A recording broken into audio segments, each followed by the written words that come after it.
it all off. Sup, everybody? I This don't- is I- Eric I'm with buying a new ACG, chair. and I'm now listening to Absy talk about a chair. Go ahead. What's wrong with the Fuck chair? that. I need to buy a new chair, dude. I don't know why. I see this shit and I'm like, maybe this one will be good. This like fucking race car bullshit. Sorry. Okay, no, listen, I'm getting you demonetized, but I hate this. I hate this so much. I just want a normal office chair. My chair in my office is so comfortable. I am so sick of this shit. I don't know why I keep doing this to myself. Why do I keep doing? And I tell myself, okay, this is never comfortable. This is never gonna get comfortable. Oh, cool! It has this little thing where I can like extend it and put my legs up and stuff and like recline. Okay, that doesn't. It's still super uncomfortable. Anyways, hi guys. Welcome to Therapy Day, Absy. Hi. Hi, my name's Absy, and I get angry. No, I mean, the last chair I bought legitimately did damage to a nerve in my leg, and I wasn't aware. Because like I was having really weird issues. I got this chair, and it was a ripoff of the Ergo that broke, and I was like, it looks the same, and it's supposed to be a ripoff, as in they got the designs. So I was okay with that. I was like, that makes sense. But whatever happened, dude, if it roasted my leg. I mean, like actually caused something I have to stretch out every day and fix, and I don't know how long that'll last, but it sucks. Really, really uncomfortable. You have to spend money. You've got to spend money on a chair. And if a chair, it's almost like a running machine or a bike when they're like made for a 150-pound person once. Don't get that. If you're 150 pounds, get the one that says made for a 250-pound person. You know, get the ones, if like you think you'll sit in it comfortably, get one size larger. Because nobody wants to be the Rock in their little tight Barbie shirt. Like when you get a chair, you want comfort, you want some space. Yeah, you know, it's like buying like a big sweatshirt or something, right? Right. Yeah. I mean, only I a freak would want to walk around looking all tight and shit, like you're sweating when you're eating a muffin. Yeah, I don't know, man. Same with chairs. I want like I shift a lot, but I want space to where I can lean to and fro. For sure. And that you have some adjustment for shifting. I mean, after a while, your ass starts to hurt if you're doing work or. Yeah, this fucking thing doesn't even have like it's not even cushiony, dude. My ass, like, okay, yeah, but I should just get one from I should just steal one from the office, dude. Honestly, we have really office chairs comfortable are pretty chairs. nice, right? I'm just gonna steal one, dude. Like, yeah, they can be really expensive sometimes though too. The office ones we used to buy Herman Miller or it was like, something? yeah, exactly. It was $1,000 for the basic chair, and we would buy 60 a year. Some of my friends though, when they were doing work from home, their offices sent them Herman Miller chairs for free to work out. I wonder if there were grants and stuff during the during the COVID and stuff. If there were grants to like help companies help people work remotely. I'm sure there was. Yeah. I'm sure there was. Probably there had something. Yeah. Oh yeah, we're doing a podcast. Sup, everybody? Yeah, this is KARAK and Absy doing a podcast. Podcast 442, the best gaming podcast. We were just complaining about chairs. We are going to complain about some stuff today, but most of it's good news. There's some discussion around third party and Microsoft doing some stuff there. There was a rumor about Dragon Age Origins being remade. There was some discussion around Dragon's Dogma, new trailers for Dragon's Dogma, which look pretty sweet. Oh, the vocation, the vape mancer is sick, dude. He looks really cool to play. And did you see that he doesn't really do any damage himself? He just makes fake steps that like old people fall off of. Like that just was utility, dude. Yeah, just utility, straight up cool shit, man. Cool shit. Not like, oh, I just want the highest damage. I want to just be there and fuck with enemies and let my pawns do it. I think there's like a more of a focus on pawns this time around. We talked about that a little bit. They're putting some more stuff they for sure are, because they straight up said that character is to buff pawns, is to like they do their own thing. They can which fool is the so enemy cool and stuff, to me, but it's dude. I love buffing teammates. I love it. Yeah, it's weird too, because a lot of people. Let me turn down this fan a little bit. A lot of people aren't huge fans of Dragon's Dogma 1. I saw some people. I mean, you got Big Mac, who I can never tell if he likes something or dislikes it, because like one day he was like, "Oh, it's absolute shit." So the next day when I saw him say it was good, I was like, "What are you telling?" You just said it was shit. It's like, oh no, I was taking the piss. It's hard to tell. But I did track down a couple of people who truly are having issues getting into Dragon's Dogma. And which I get. I understand. It's a different style of game. It's a hard game to get into, honestly. Yeah. It's a hard game. It's a little bit dated, not too dated. Honestly, I played it recently and it plays that you notice, but it's not it doesn't have the niceties of new action games, you know what I mean? Yeah. It still has some of that tinge to it. And Plus the starting, I've done the starting so many times, so I can't I can't speak to how it was the first time. I didn't see like an issue with the starting, but there might be some getting used to, like not everything is kind of pinpointed out there on the map. There's like this whole new pawn system that they throw at you. Yeah. You're like, okay, what's a vocation? What's all this stuff? So I get it. Yeah, and there was little hidden stuff that you weren't quite aware of how it was going. I remember the inventory system could be a little cumbersome, trading things back and forth and stuff like that. And, the inventory system was very cumbersome, dude. Yeah. It was very cumbersome. It looks like they will still have like the kind of a split inventory where you give to your pawns. I don't know if you'll be able to give stuff to all the pawns now instead of just your own. I want that Elizabeth shit from BioShock where she just tosses shit. She just tosses stuff like no questions asked. Yeah. No. Oh my nothing, God. What if there was what if there was like a slight chance if you toss a potion to like break the potion or whatever? So you have to choose. Do I want to get close and put it on or just be like, boo? Yeah.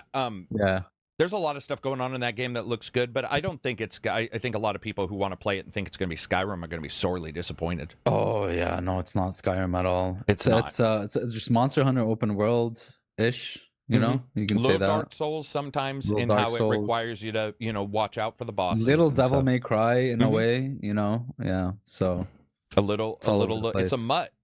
That's why I love it. It is a mutt. Yeah. Super chat, Jay Reaper, $5. Best gaming podcast. Thank you very much. Go ahead.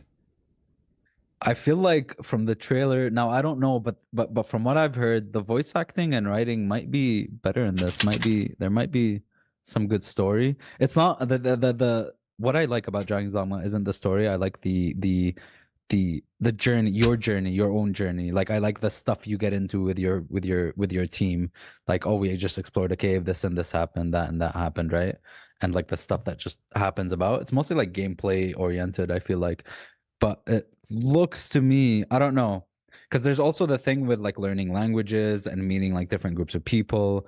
But the cutscene where the stuff, what I saw from like the cutscenes, the royalty stuff, and the way they were talking looked a little bit more engaging. I didn't love the story of Dragon's Dogma, but I wish I had the chance to love it. It wasn't very good. Yeah. So it wasn't that good. I would love to be able to say story's good, but I can ignore it versus like Elder Scrolls and stuff where I'm like, no, story's not good, and I would like to have it be better. That's what I would like. For sure. To the people who've joined us last couple of weeks, no guests today. I definitely separate guests a bit. Guests are great, but you have a tendency to sort of slightly change the podcast for those kind of things. But we will definitely be doing some in the future for sure. I've got a couple people lined up. I'm not quite sure if we'll do Fridays or Wednesdays. A lot of times I think we'll just alternate them depending on what that person's schedule is. But today you guys are the guests. So what I want to know from the chat is, what's the most exciting game in 2024 for you? Has the new stuff in Dragon's Dogma excited you? 'Cause personally, I think I needed the 2 weeks where it died down a little bit to where my brain can go to 2024. Like I was still caught in 2023 in January. There were times where I was talking, thinking it was 2023, and I was like, I need a couple weeks of nothing. Man, it's very nice. Those past couple of weeks with no big games coming out. It's just been very nice. I'm also like finding a lot of stuff that I missed from 2023 because a lot under the behind the scenes came out. A lot of good stuff for sure. I've been focusing on other stuff. There's nothing until Prince of Persia is a thing that I think will surprise people. I think it will legitimately surprise people. I saw a very neat mechanic that I haven't seen in Metroidvanias before, and you can like basically snapshot or screenshot like a thing. For example, if you find like something locked or something, you can't get it over, or how Metroidvanias are, where you get a power, you come back, kind of screenshot it, and it'll put a thing on the map. Very, very nice, and I think there's some effort there, and the gameplay looks pretty cool to me. But other than that, Yakuza is like the next big thing, right? And after that, I feel like it's big thing after big thing. You got that, and then you got Final Fantasy Rebirth, but also Pacific Drive near that. Yeah. And then after that, you got Dragon's Dogma at the same day as Rise of the Ronin. So these are like a couple nice weeks where nothing is coming out. Wait, they're before the same day? The storm. Yeah. Rise of the Ronin and Dragon's Dogma 2 are in the same day. Yeah. If I were them, I think there's been enough examples of 2023 cannibalizing anything that's even nearby If I was one of those companies, I would move. I don't think they have a lot of overlap. It's just money overlap, and it's time overlap. It's discussion overlap. But I suppose you I can't think control big it. games. Yeah. Yeah, Rise has a weird feel to it where it could be like Dragon's Dogma. It's got the more grounded feel than, like, let's say a Skyrim or something like that, but it's still, ninjas and samurai and all that shit, which would be cool. People are saying some Prince of Persia, Yakuza, Metaphor. I don't remember that one. I think I do remember it, but I don't remember which game it is. Banishers, Dragon's Dogma, and Avowed. Boy, put that Avowed in your back Banishers pocket. is next month, man. Banishers is next month. Yeah. I'm still hedging on Avowed. That's just me. We'll have to see at this trailer. Oh, really? Well, was there something else that you didn't like, or? I meant hedging on its release date. Sorry. Oh, gotcha. But because they showed it in the direct, or because they're going to show it in the direct, I think there's a much higher chance of me being wrong, which is great because I was really under the assumption that we were going to see that delayed, but I don't think so. I didn't even know. Did they even set a release date or like a release kind of? I think it was just a year, or maybe it was people guessing 2024. But if we're seeing it in the direct, I think there's a chance because they had other things they could show in the direct. For sure. Unless it makes sense to show what's coming out pretty quick. That way you don't have that shit where people are waiting and there's more of the discussion back and forth. For sure. Last Epic or Epoch, Metaphor. More people are saying Metaphor. Final Fantasy VII Rebirth, Stalker 2. I think with what the hell is Metaphor, dude? Rebirth, Alone in the Dark. Yeah, Metaphor, I don't know. I'm going to have to look it up because a lot of people are mentioning it. So Metaphor, they say, is an Atlas game. There's so many games. Oh, that one. Oh, yeah, the new IP by Atlas. Yeah, that one looks pretty weeby. I'm pretty excited. Yeah, I'm pretty excited. You make it sound bad. You're like, I don't know, it's pretty weeby. I can't wait. On one of the trailers, there's already a childlike woman. Okay. Oh, God, is there? Yeah, imagine what if they were like, this is a JRPG, and they start showing it, and there's like the anime characters, and then a big burly Western style space marine shoots them all, and they're like, we're changing no the pedos allowed, bro. That would be what if the game is a space marine going out to kill all of the anime characters in other JRPGs? Now that'd be a game. Let's see, Rise of the Ronin, Yakuza. There's a lot of stuff, man. It's gonna be cool. Tekken 8, Tekken 8's up there. Tekken 8 looks. It looks to be a step up graphically. Tekken's a certain type of fighting style, but not as.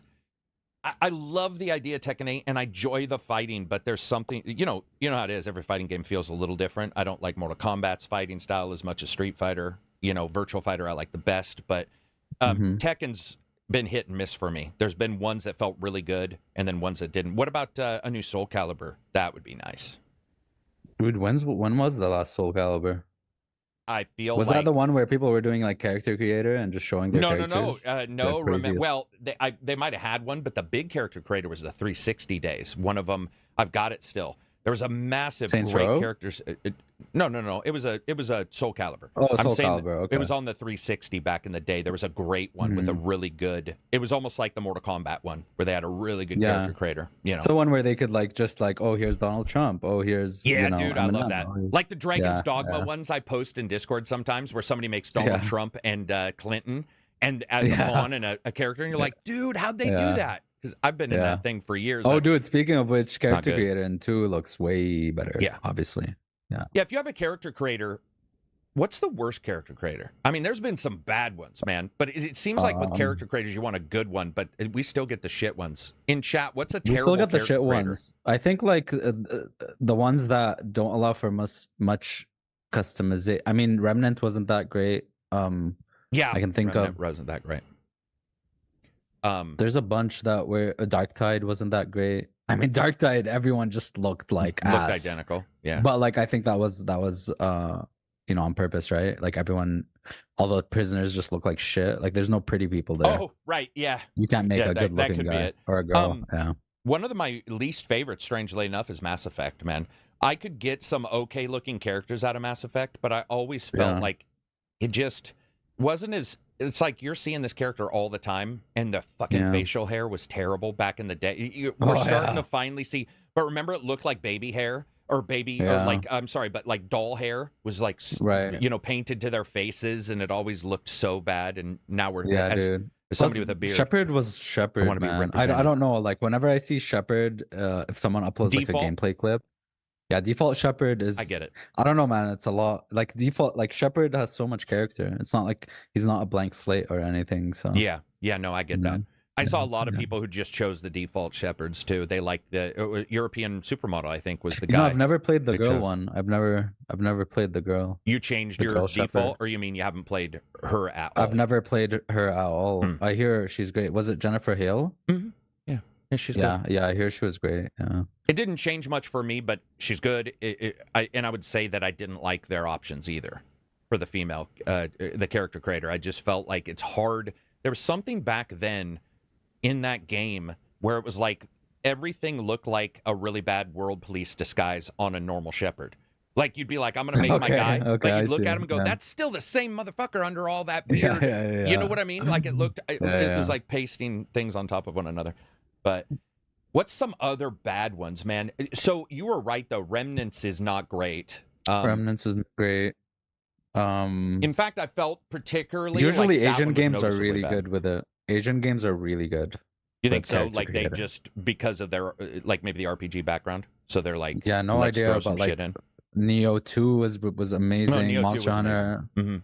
Yeah, they all have very there's so many options though. They like blast you with options. Like here, you can increase the size between your chin and your cheek. You know what I mean? Like, I love Fallouts. You know, any Bethesda's, except, you know, obviously in Oblivion they all looked like they had double chins. They all looked the kind of the same. You know, I'm trying to make a dark elf, but he's just like a 40-year-old. And the bloom made him look like a light elf. Yeah, the bloom. Remember the bloom? They all look like I don't know how to do it, but like, you know, like a character. I can't get in a screen, but like they have that, and they're like, "Hello, I'm gonna give you a quest," and you're like, "Dude, seriously, fix your shit."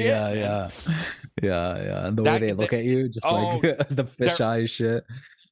Yeah. Always staring. Yeah, there was something about it. Dude, I like that game, but man, it had some rough ass looking characters. Great and it's funny because no matter how good the mod is, the guys always look fuck. And then you get that one guy who made, you know, the elven looking, but they require so much from the CPU and GPU because they're so much higher, you know, in their textures and in their memory. Forza Horizon was shit. Remember the character you mean created? making your guy with his helmet on? Oh yeah. No, like I love the costume stuff. It's just the selection was terrible. The selection of faces. Dude, do you know what it feels like, man? Straight up. Yeah. Feels like these companies are like, let's look up the top 10 nationalities, and then pick one side nationality: Asian, Caucasian, you know, Black, South from South Africa, from Europe, you know, high Europe areas. Let's go with somebody from New Zealand. But it looks and let's like... take the testosterone off of everybody. Right. Yeah. We don't want a strong chin on anybody. We don't want any masculinity, dude. Yeah, we wouldn't want that. Well, it's not even masculinity. I think it's the edge. Yeah. It's like, well, I guess you can make elfin. I call them elfin looking characters where you get that sort of what used to be called like metrosexual, where you get like the people, which isn't a thing now, but it sort of started, and I just considered it good grooming. Like when people would say it, I'd be like, no, that just means that person cares, you know, like cares for his beard and trims the damn thing occasionally. But yeah, you get the thing where they mow down the edges. I was going to bring that up just a minute ago, that what bothers me is these character generators are like, we don't want you to create a monster, where they don't let you really adjust. Dude, I was doing Fight Night. Your face is getting punched. Why worry? But they let you make everything. And I had monsters, straight fucking genetic, barely human creatures fighting, and it looked so good. When you get a guy, I had a Batboy character that looked like Batboy, and he used to come over and he had the nose like Lizelle or whatever from Baldur's Gate, and he was like heavyweight. It was a monster, man, and I love that. They always want you to like. It's almost like they want to control it to the point to where there's there's bumpers for bowling. Yeah, you know, absolutely. Do you always make yourself when you start, like the first time? No, sometimes I try to see how good the character creator is. I'm very poor at character creators. As in, if you said make me in the character creator, bro, you'd have a higher chance of looking like Johnny. I just can't. Oh shit! So I can't follow directions in a character creator. I don't know what makes, other than strong chin. I don't know what makes a person's face very well. I can make good characters, but they never look like a movie star or anything. I've seen people like make Nicolas Cage, and I'm like, that's fucking Nicolas Cage, man. Yeah, I don't know how to imitate. I don't know how to either. imitate. I can't do it at all. What I do love to do is hit the random. I'll spam random, and then I see a template I like. It'll come up, and tweak I'll be like, it a little bit. Yeah, you'll be like, oh, that's close. I sort of dig that. And do you change it depending on if it's a warrior, a wizard, a rogue? My default always is I make myself with like a warrior or whatever. I always default to a big weapon. I like two-handed big weapons every single time.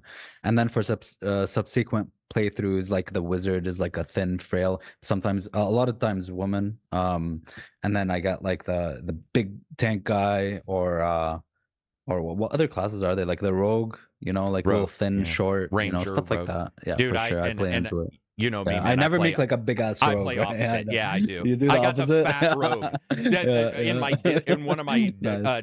in one of my Dragon's Dogma ones, you can see the cutscene, and his name is literally like Sugsut Son, like it's like an orc name. It's like something really guttural, and he's a ranger, and he's just huge. I mean, morbidly obese, but he's also like 6'8".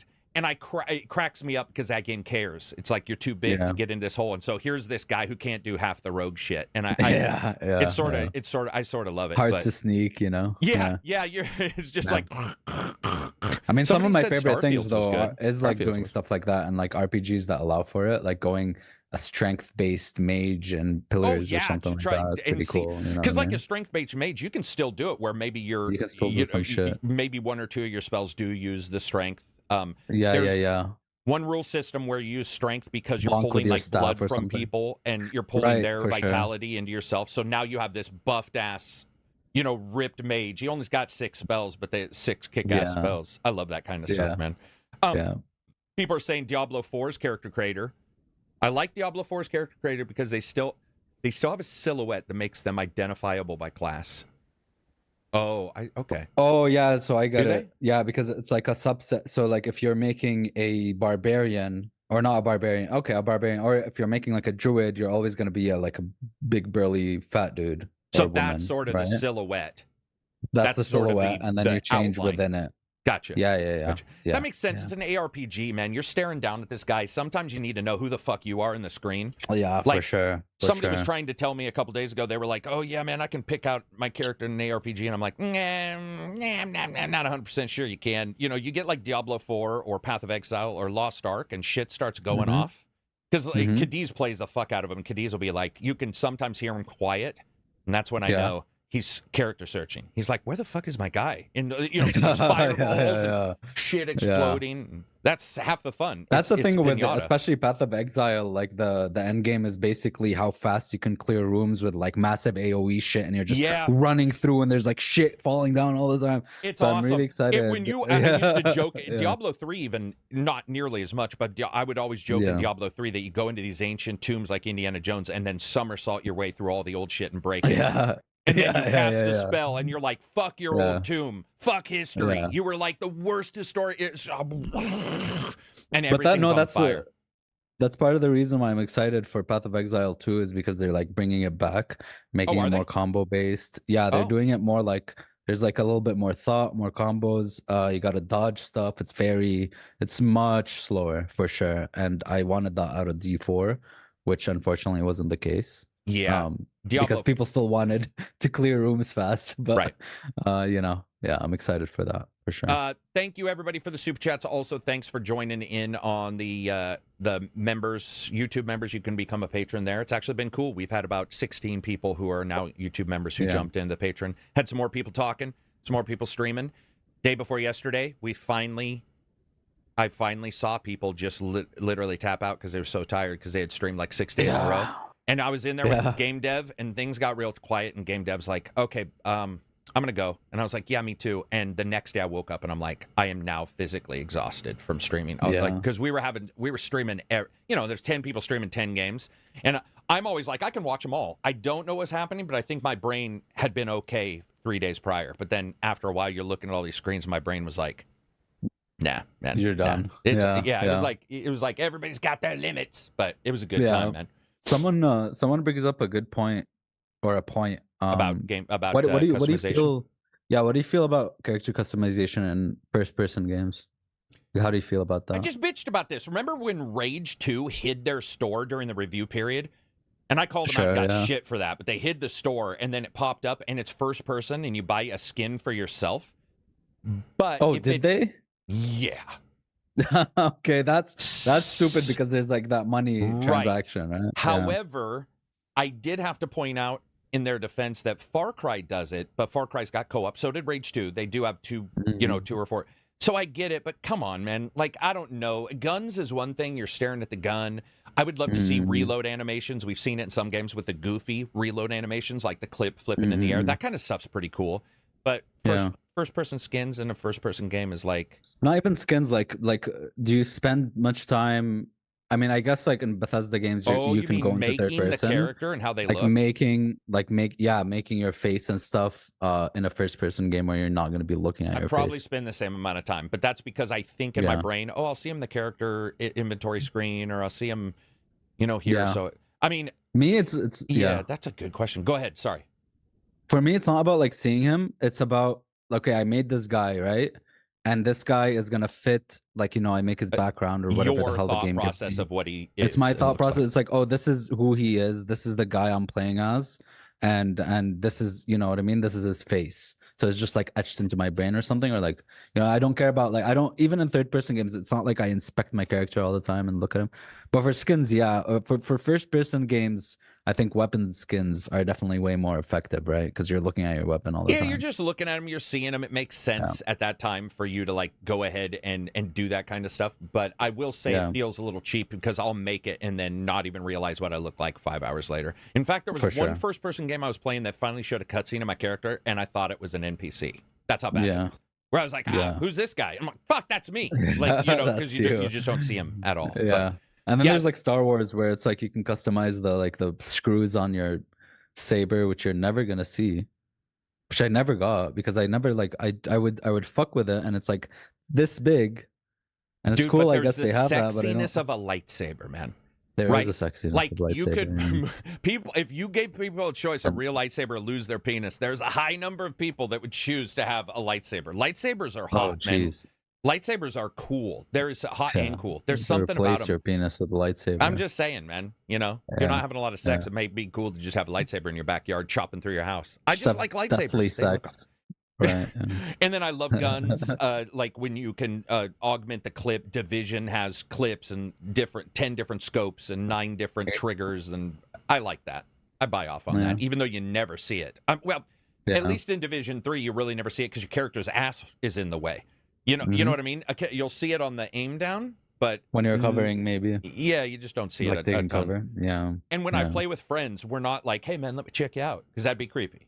I wouldn't invite you in and be like, "Bro, let me look at your character." Yeah, only the costumes, like I like the customization in it though, like the costumes you can find, or like I always wear a beanie and I always wear the same shit in that. Yeah, I admit I teased Amutski was playing Division yesterday, and once I saw his character, I had to call him out because he's like, no lie, man, he's got like a fringy top, fucking capris and Crocs. They look like Crocs, and you can see his calves, and I'm like, dude, come on, what the hell? And he's like, and Amutski did it right. He's like, I only care about the numbers, baby, all them numbers. He's like, it said 10 and not 9.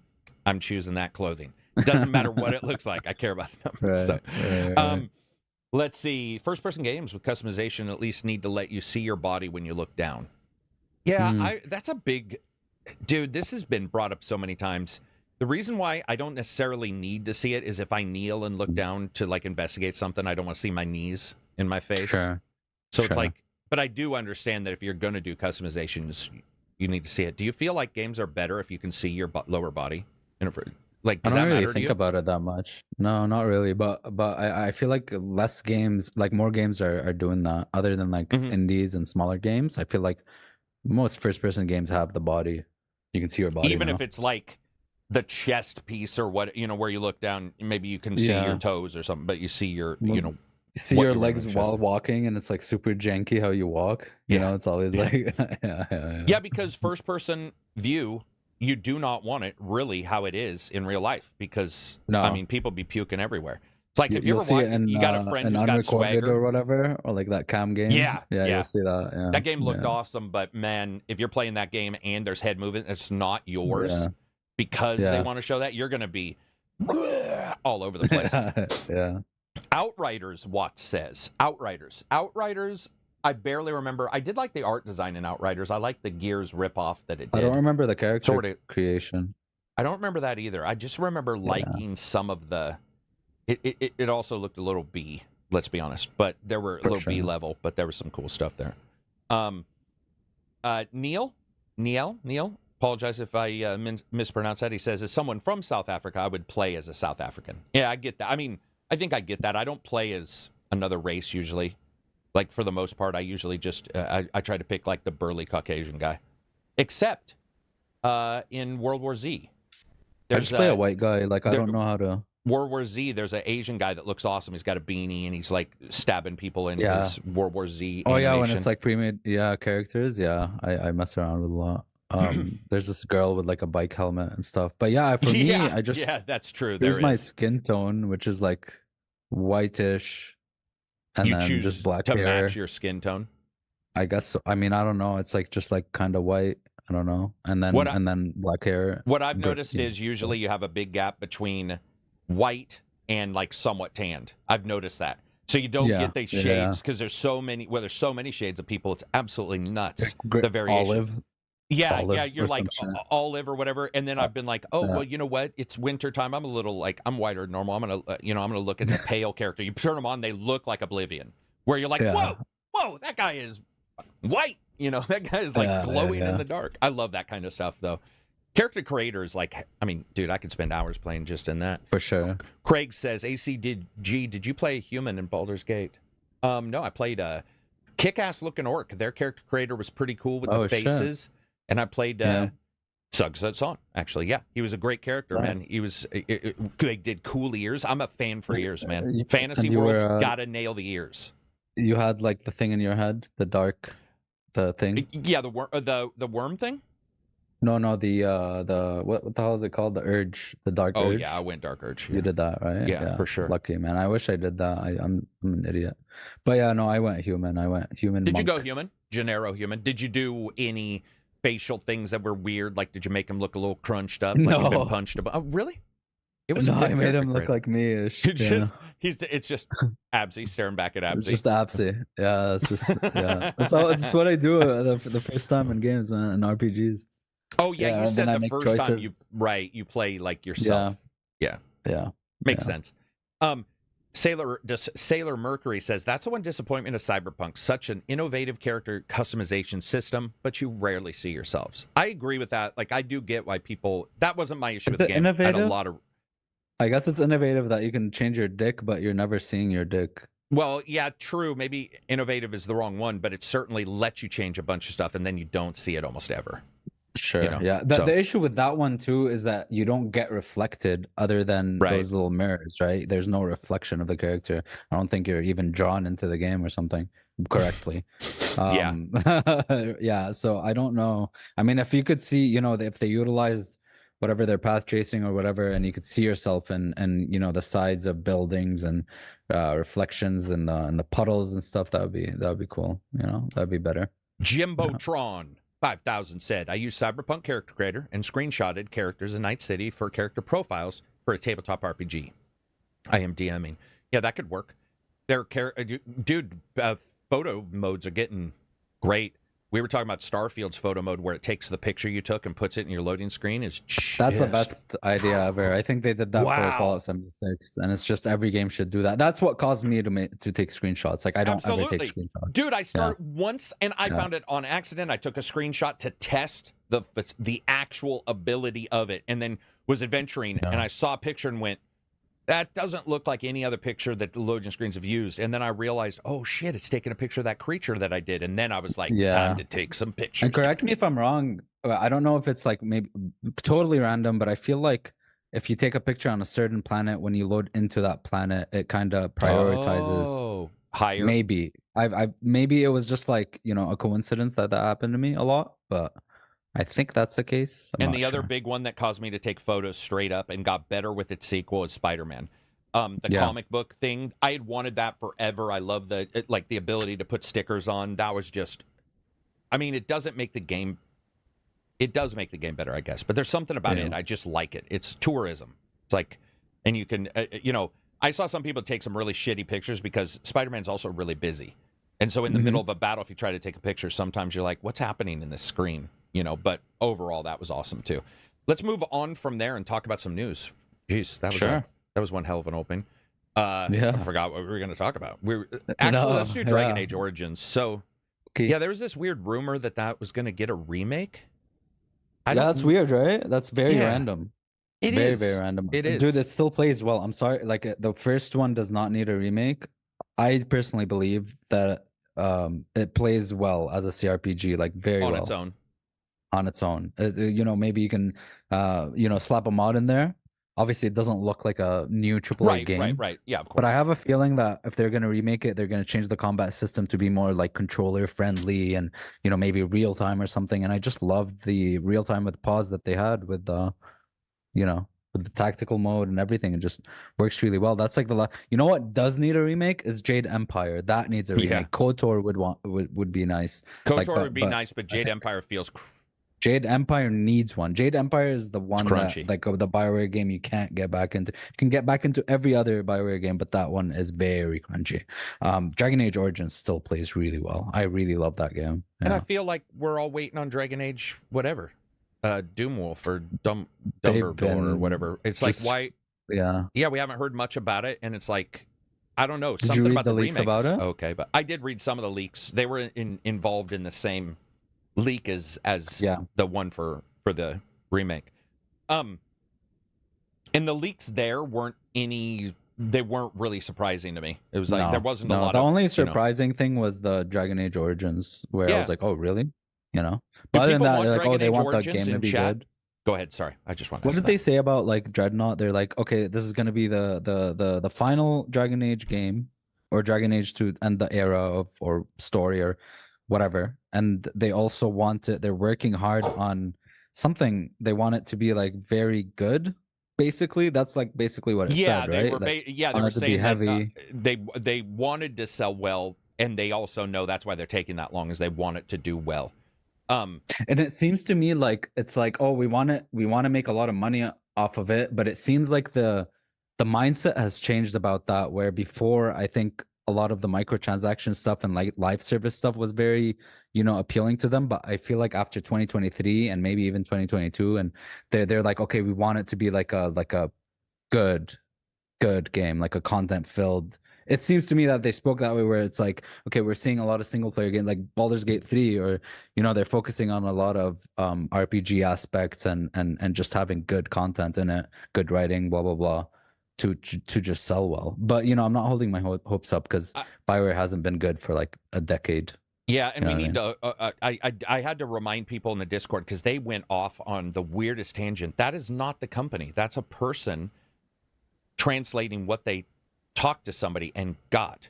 So if the company came out and said that, that's one thing. But this is a person leaking like data that they supposedly have gotten. So it's not the same as them saying, this is what we want, this is blah blah blah blah blah. It's a person saying, this is what my translation of what I heard or was said to me, and what it's like I that got whisper from it. game. Yeah, dude, that it is. You never know. Like Telephone, when you get to the end and you're like, why are people calling me names? It starts out with like, unicorns are beautiful. And it's like, Karak sucks dick. You're like, how did we get there? They just don't like me. Yeah.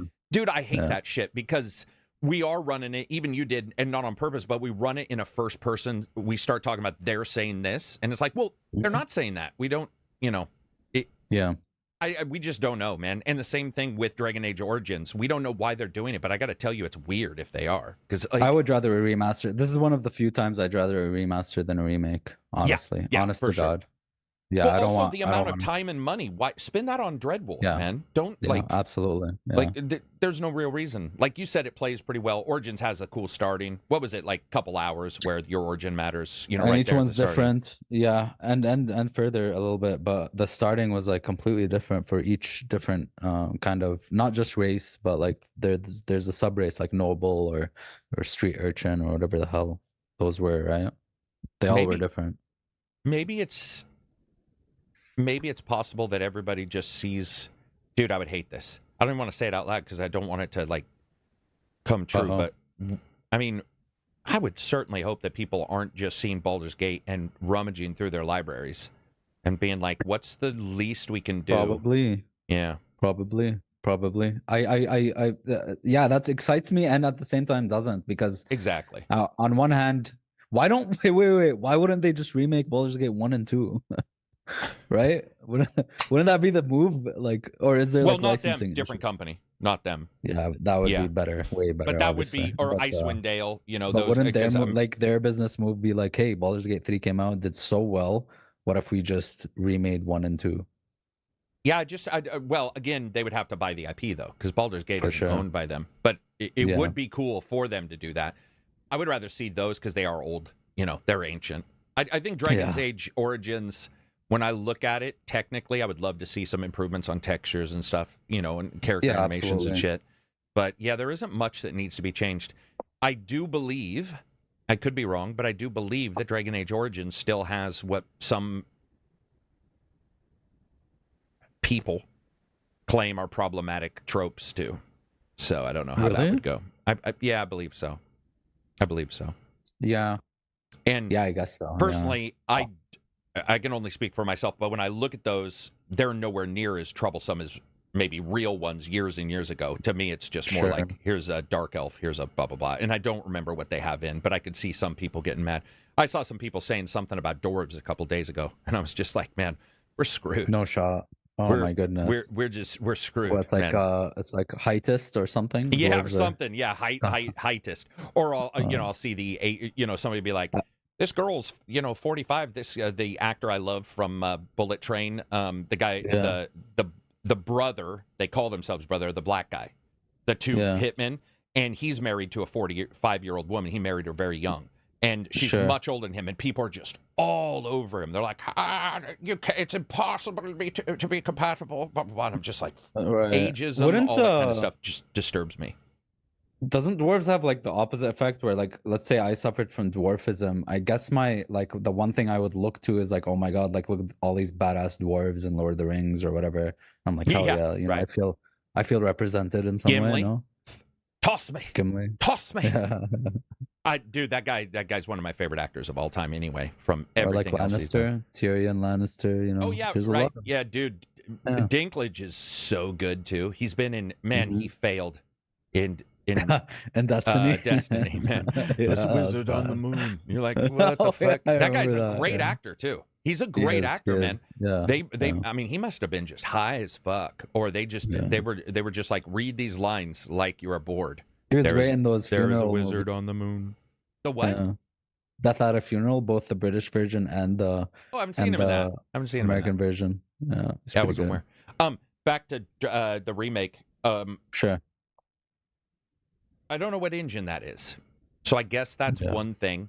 New engine, possibly better textures, sound effects. If I remember, were good. Combat felt pretty good. I don't think they need to change combat, though. It's based on probably an older version of D&D. And then you would look at release schedule compared to Dreadwolf. It would probably only take them a year and a half or something for the remake. Smaller team. Yeah. Smaller team. It is what it is. I'm not super excited about it, but if it happens, I mean, I'll play it. It just, Origins is probably the best one. I didn't like 2 too much. I wasn't a big proponent of 2 had a lot of issues, dude. Yeah. A lot of issues. Even the DLC or whatever, or Awakening or whatever, I only liked Origins. Like, I mean, I liked Inquisition. I liked it. It was good. It was fun, but it was fine. But Origins is the only like seriously good one out of all. Like, that's the only seriously good Dragon Age. That is true. That checks out. MK Bandit, $10 asks Abzy, did you watch the League season cinematic Chef's Kiss? No. I don't know what that is. I heard they're changing a lot of shit though, right? What is it? League of Legends stuff. Well, what's a season cinematic TV show? It's a cinematic for the new season of the game. Oh, I see. Oh, so they do it. Oh no. Oh, no, he is talking about the show. Yeah, the show with the Imagine Dragons. No, yeah, I haven't seen it yet. I wasn't like huge on Arcane, but it's pretty cool. I just didn't like there's some stuff, but It's a really good show. So I would like to see that. Yeah, I haven't seen it yet. Kevin Hart and Peter Dinklage are pretty successful dwarves, Powder Cake says. Kevin Hart. And Kevin Hart's joke about sitting on a bar stool and swinging his legs because they can't hit and trying to be cool. It's impossible to be cool if your legs don't touch the ground on a bar stool. And I'm like, checks out. That is pretty funny. Why are all corporations collectively so scared of doing something not PC friendly? Because of the return of people trying to cancel them, man. There's a lot of that stuff, man. It is not an easy world right now. Did anyone notice that Star Wars Outlaws basically has the same seamlessness of taking off a planet into space as they originally planned for Beyond Good and Evil 2? Which one? Star Wars? What? Rebel, Star Wars Outlaws. Rebel, I mean, it's a cutscene when you fly. For that one. Jared says tier 3 on Patreon is a Discord, right? 1, 2, 3. It is. Yes, sir. Yes, sir. He says, no, I'm talking about the opening season cinematic. Oh, gotcha. Yeah. So it is just the new season of League. No, I haven't seen that. Yeah, I haven't seen that. Yeah. Nothing is less interesting than that. I'm just joking. Do you watch? Did you watch the prior? Oh, you're seriously. Right. That's true. That's true. Even people who play League daily would tell you like they hate League. So. Do you watch events of League of Legends? Do you watch like the esports something? Back in 2017, 2016, I used to watch. There was like a huge rivalry between these two teams called TSM and CLG, and it was like really, really cool. And there's like people who moved between those two, and there was like a whole like web series on like the back, behind the scenes of TSM and what they have to go through and the coaching and everything involved and how players feel before or after the tournament. It was really, really compelling to watch. I was like super up and that stuff. Are there like people over the top of them being like, press your button faster, press it faster? Like, how does a coach somebody? Are press they it faster. Press it faster. No, there's so much. God, there's so much stuff, man. There's so much macro stuff. But like still, I mean, it's still the best. I think League is among the best esports out there. I mean, the finals, the world. Are they the big ones that are like you see the videos and it's like? I mean, in Korea, dude, League is literally like their football. Like imagine that. Like a League player is like a football player in America. Yeah. That's pretty crazy when you think about it. How different. I don't know why it's always so strange. And obviously, to people, Samsung owns everything over there. Oh, and are they also the ones doing the events, like sponsoring? They have a team, and they always are there in the events. Yeah, they do have a team. SKT1 is one of them, I think. No, SKT is SKT, obviously, but they have Samsung something. Yeah, they have like a couple Samsung teams, honestly. Yeah, they have a couple. But dude, it's crazy in Korea how much Samsung just controls everything, every part of the country, dude. It's insane. I didn't know it was that crazy until like I saw someone really talk about it. And I haven't seen any of that. I love the idea of it, but usually watching it's a little tough because it is a lot of repetitiveness. Nothing wrong with that, but if I'm going to watch an event, it's usually like I've watched a couple of the Counter-Strike stuff. I've watched a Valorant one. Counter-Strike is really fun to watch. Yeah, they're fun to watch. They're a little. This sounds weird. When somebody gets in a lot of sports, if somebody gets good, there's still a lot of chaos prior to the moment. What happens, I've noticed in the really good shooters, is the people are headshotting each other so quick that there isn't a lot of like, I don't know how to describe it. There isn't a lot. It's just like, wha-bam, wha-bam, wha-bam, if you see a really good player. And what I've noticed is other than the running around, there isn't sort of like the chaos I want for Counter-Strike versus, let's say, if you did the same thing in a shooter where there's, I don't know, a little bit more, I wouldn't say head damage is less, but, and maybe it was just who I was watching, but I was watching a little higher TTK. A little higher yeah. Maybe the finals will be that. Because, dude, I've been watching the finals and been like, wow, like this is fun to watch. Because there is that, oh, you got shot in the head 3 times. That doesn't mean, this person's out there might have a chance, or like Dev loves his mines. So it's like the last thing you do is toss the mine as you fall to your death, and then you get that. Yeah, insane plays, something with a huge skill ceiling that you can do, pop off and look cool. Yeah. Vapor says Inquisition almost ruined by the first area of the hinterlands. Yeah, it was pretty rough, man. Everyone hates the hinterlands. I would say when we look at all of the stuff for Dragon Age, and we'll finish this up, but yeah, other than the problematic stuff, which every dev I talk to, it's like they just get smashed. One person can make themselves sound like 10,000 fucking people right now, and they'll probably have to go back and look and see if there's anything that has now been deemed problematic, but I would love to see them remake it. I know Jade Empire, even the developer now, the main producer, had done a video about the making of Jade Empire, and even he, right in the middle, by the way, I didn't pick up on this, he said it. Like, I'd watched it, I'm pretty up on what people complain about, and he's like, yeah, we know it's super problematic now. And I was like, what's problematic? They're like, we would have to hire people from there to make, Jade Empire. And I was like, Asian, right? But I'm like, it's also Asian steampunk. What are you going to hire, Dragon? So, but like, why can Japanese devs make a Western game? They can. And that's just the way like it is. Resident Evil. I get it. Why is it, that's so stupid. It'll take. Like why is my firm belief so, is it takes a while and then like, it smooths Asian out, people are the majority in Asia. They're like, I feel like people treat everyone who isn't white a minority, and honestly, that's racist. I feel like that's racist. It is, where it's like, it's the way it is right now. Poor babies, like they're not white. They should be shielded from, like, fuck off with that shit. That's the shit I find racist. You know what I mean? Not like, Western devs making a Chinese game. That's, I don't know, man. That's just my thoughts on the thing. Like I said, it will go over time. You always have a reaction, and then it's smooth. It's like it becomes sort of the status quo. Then it sort of goes down, smooths out. I think that when he said it, I sort of understood where he was coming from, but I was like, at the same time, they were so eclectic and fanciful. See, that's where D&D comes into the big discussion, because you see a lot of people in D&D going like, wow, this is a fantasy world. It's like some of this stuff is not, there isn't any equal anywhere. It's like, we want to make this race evil in this way, and people are like, oh, well, that mimics this other thing. And you're like, yeah, but that's evil. So you have that issue. I could see with Dragon Age, again, I can't remember much of Origins, but just knowing the time frame it was made. I played a bunch of Neverwinter, I played a bunch of Icewind Dale, all those. They got remade, though, or they got their remaster from Beamdog, and I don't think they had any flicking of shit. So maybe it'll be fine. I also can just say I'm not too interested in a Dragon Age Origins remake. So I would have to play remaster all the way. Remaster, dude. Sorry, remaster. Hopefully remake. Hopefully it's just a remaster, and it was like a typo or like a telephone game. Where it's like, maybe it's just like, oh, they're, and maybe it's like maybe what if, I would love it if they didn't touch anything about the game except make the graphics look good and animations. That's what I wanted with KOTOR. I didn't not want even to UI. touch the rules. Just like, maybe a UI a little bit, maybe, but not like modernized 420p or whatever for it. Yeah. I just say modernized UI. I know. want that same old style for sure. Speaking of modernized UI, let's talk about Suicide Squad.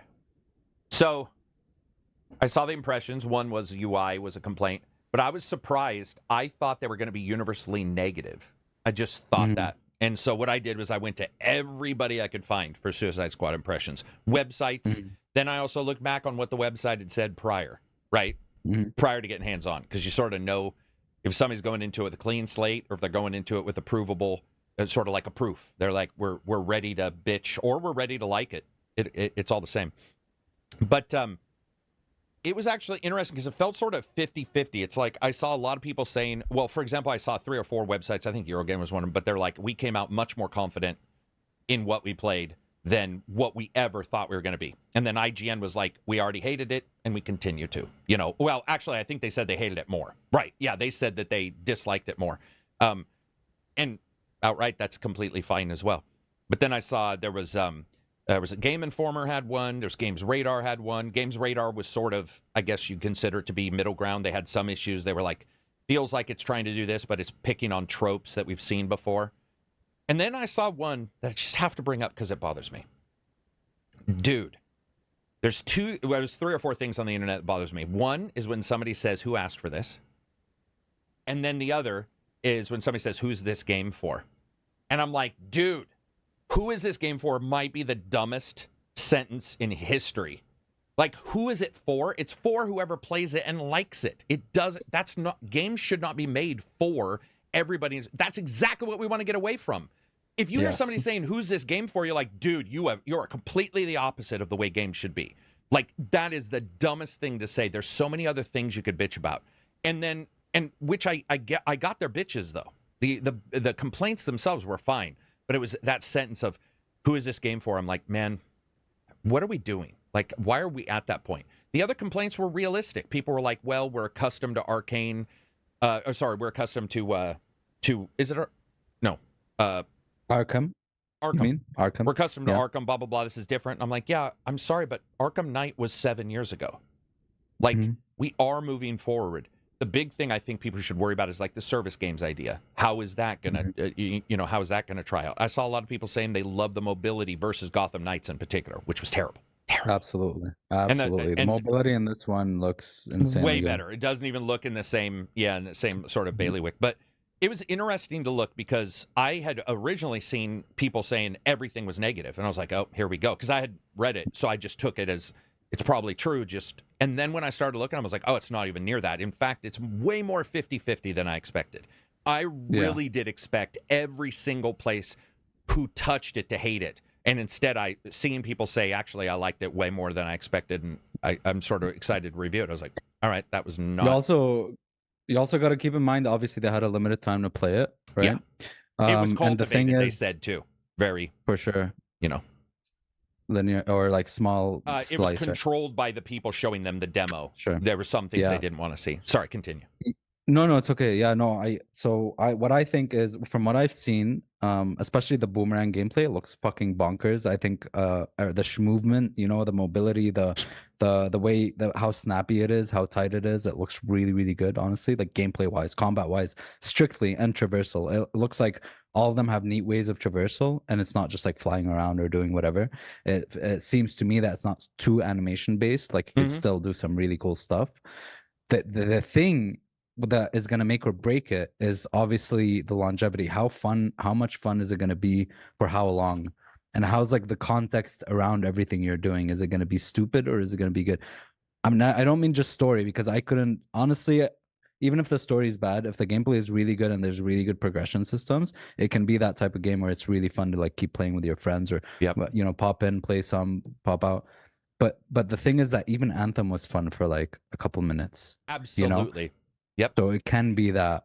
And I think that's like one big thing. The other thing is, as you said, the live service and the currencies and the level ups and the, we saw like a mess of a UI, on a screenshot. That is also like, how mobile is it going to be? How mobile game is it going to be? Even if the gameplay is really, really good. But if the game itself, if the gameplay is really good, the progression is good, and it's just like a fun game to play, I honestly couldn't care less about microtransactions and stuff, if it's not affecting me. I honestly couldn't care less if the game is really, really good, I think. Obviously, it's dependent upon like if there's like pay to grind gate of some kind, weird shit, grind gate, all that stuff, obviously. But from what I've seen, honestly, the boomerang stuff, even the shark guy, it looks very, very fun. It looks way better than Gotham Knights. But yeah, my whole worry, or not worry, my whole like concern, I guess, is just everything around that, every like progression and like the whole, the city. I heard a lot of opinions that the city feels very, very dead. It's just like a backdrop for enemies to be in. That was my big complaint about Batman. It was terrifyingly bad in Batman. I got so burned out by we've got to make everybody hide inside, that I just was like, listen, that's the thing is we let one game get away with it and we don't with the other. And I think the reason why Batman got away with it is because it was good combat, right? It was a good gameplay overall. So if this game has good gameplay, then will I look at the humans not running around in a less impactful light? It won't be like a priority. Sure. It won't be it won't be as impactful. If you're walking around a lot of times doing stuff on the street and there's nobody there, will that impact the game? And if it's fun, absolutely. So all those things matter. But yeah, man, I was surprised because like I really dug in. I mean, I took some notes, man. I'm going to do I think I'll do a news video tomorrow on it, but reading up on it and people who played it. And then I contacted two who had played it, and I was like, so, you said this. Was there anything you couldn't say? Not couldn't say, but it's a paper. It's an article. It's not 8,000 pages long. And there was actually a lot of stuff that I was sort of interested in how they were doing it. The movement, the attacks, the powers that everybody has. But the big thing I took away that interests me, I'm not saying it's good, but it interests me far more than the opposite, is when they said there is no healer, tank, rogue style classes in the game. Every character is a superhero. They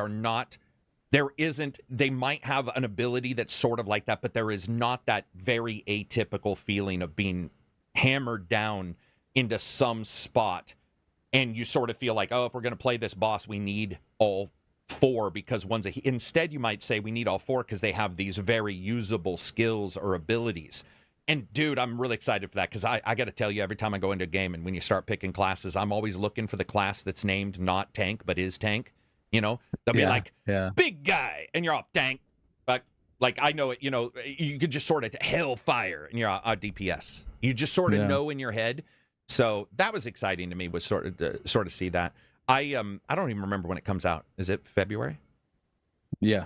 Okay. February, like either February or March. No, February like 6th or something, or 5th. Yeah. Right? Like somewhere around there. Yeah. Yeah, people are talking about the ground versus the high. I did also I am not saying this. I'm saying I saw this reported. I saw one in particular person saying they were having issues tracking what was going on, and the HUD isn't great. Like, let's be honest, we saw some pictures of that HUD in the Discord this morning. But it was interesting that some other people had no issue following the game. And then I read that the person isn't really, I guess you'd call him a looter shooter, third person, you know, fan, or not a fan, but they don't do that a lot. And I could see that being confusing when you're on the roof and you have people on the ground and the verticality of all that stuff. And I've had it with DC Universe where one person can fly and one person can run. And, you know, the Flash superhero is running up and down the sides of buildings while I'm flying past them. And it's like, I'm up here fighting somebody. Okay, I'll come up there. And then they have to get up there to look around to find where the guy is. So there's some issues. Division doesn't have that problem, you know, because it's like 2 stories at the most of the time that you're fighting. Yeah. So there's no verticality. Superhero stuff, and, well, that's what they are. Superhero stuff always has this issue, I think, with like verticality and how to get up high. I noticed, I had it with Spider-Man, by the way. There were a couple times in Spider-Man where I would go to what I thought was the waypoint of something, and I'd be like, what the hell? And then realize like they were on the side of the building way at the bottom. But I was just sort of overlaid with it going up at the top because I'm Spider-Man. People are up here. That's what I thought in my brain. I was like, where the fuck is everybody? I'm like, oh, they have legs. They don't have spider thingies. They don't have spider ejaculate. He's up here like that old PS1 game where if you fall, there's like all fog. Remember where it's like they extended away by someone fogging up the ground, and you have to stay in the rooftops. Yeah, I would say the HUD, strangely enough, is the thing that was weird to me. Ram Dao Jiao says, very mobile, like modern shit. Yeah, modern. Ram D Jiao, I'm sorry. Yes, I've heard the combat is decent, but not very rewarding and repetitive. Yeah, all of them are, man. I was watching Division last night. I'm like, man, I really like Division, but holy shit, I mean, that's just the way they are. They're just same thing. That's the thing. And some people dig that. Like even ARPGs, even a lot of those looter shooters, it's like you're gonna be doing the same thing over and over. It's that thing fun for you, by the way. You know, it is how funny much is that thing fun for somehow you? We've got away from understanding that the game part of a game is quite literally using the skill you've learned prior to for the next game. That is the actual game part. Otherwise, it's an interactive story, and you never are reusing skills. Yeah, that's why I prefer, or I love when devs or when games have this thing where they give you tools, but the way you can use them is very like you can use them in very unique ways, and it's all over like Tears of the Kingdom, or even like something like Dishonored or Prey, or they have a lot of cool uses out of like a certain set of tools they give you, and they don't have to give you too much. It's like they give you the right amount where you can modify stuff to have very unique experiences all throughout the game. I saw this one. This is Kig saying, I want to buy it, but the next day Grand Blue Fantasy comes out. Oh, that thing. Yeah, Grand Blue something, right? Grand Blue Fantasy a lot of games in a short period of time in that. I think with repetition, this is something I felt in even Elden Ring, straight up in Elden Ring. I felt it sometimes. And I feel repetition really is about like the fantasy. Does it sell you? Are you okay with the repetition? Is that what you want out of it?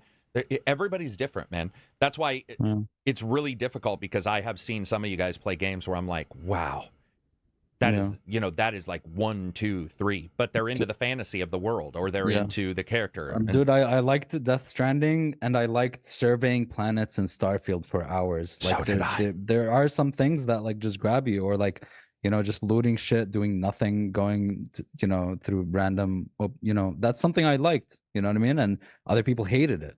and it's just a thing where it's like if either a gameplay loop grabs you or doesn't. I mean, JRPGs are built on it. I mean, built on what? On repetition. Come on. Yeah, that grindy you're just like, okay. Two fireballs, one heal, two fireballs, one heal, two fire. You're just like, fuck.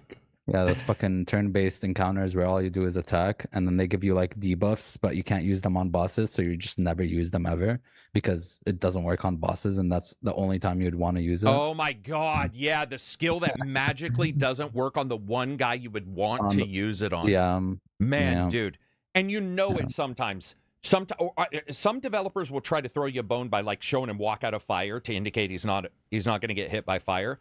What I like is the developers who are like, okay, it will work on him. It's just barely going to work. Like, so I can still, I've chipped away a couple bosses, by the way, that have like fire resistance, but I throw like 10 on. I'm like, screw you. Now I just want to see if I can do it. And that's sort of fun. But when they shirk it off, when people were like, you know, there are a lot of issues with Final Fantasy 16, even though I liked it overall. But when people were like, oh, there's no elemental stuff, I'm like, seriously, you want them to have like a rock paper scissors mechanic in this one too? In a real-time DMC one, you want to be, you know, subjugated to put fire on ice and shit again? Fire, I don't, ice, you know, lightning, poison. Just like, look what happened to Ghost of Tsushima. I mean, you know, it had that. I mean, obviously it's a really good game, but like that part really good game, but good. So. When you go into that fight, I don't like Ghost, rock paper scissors, man. Sucks. Yeah, it's not fun. And it sucks again if they restrict you. If you can still pull it off, but there's going to be negatives, that's a little softer. That's like, okay.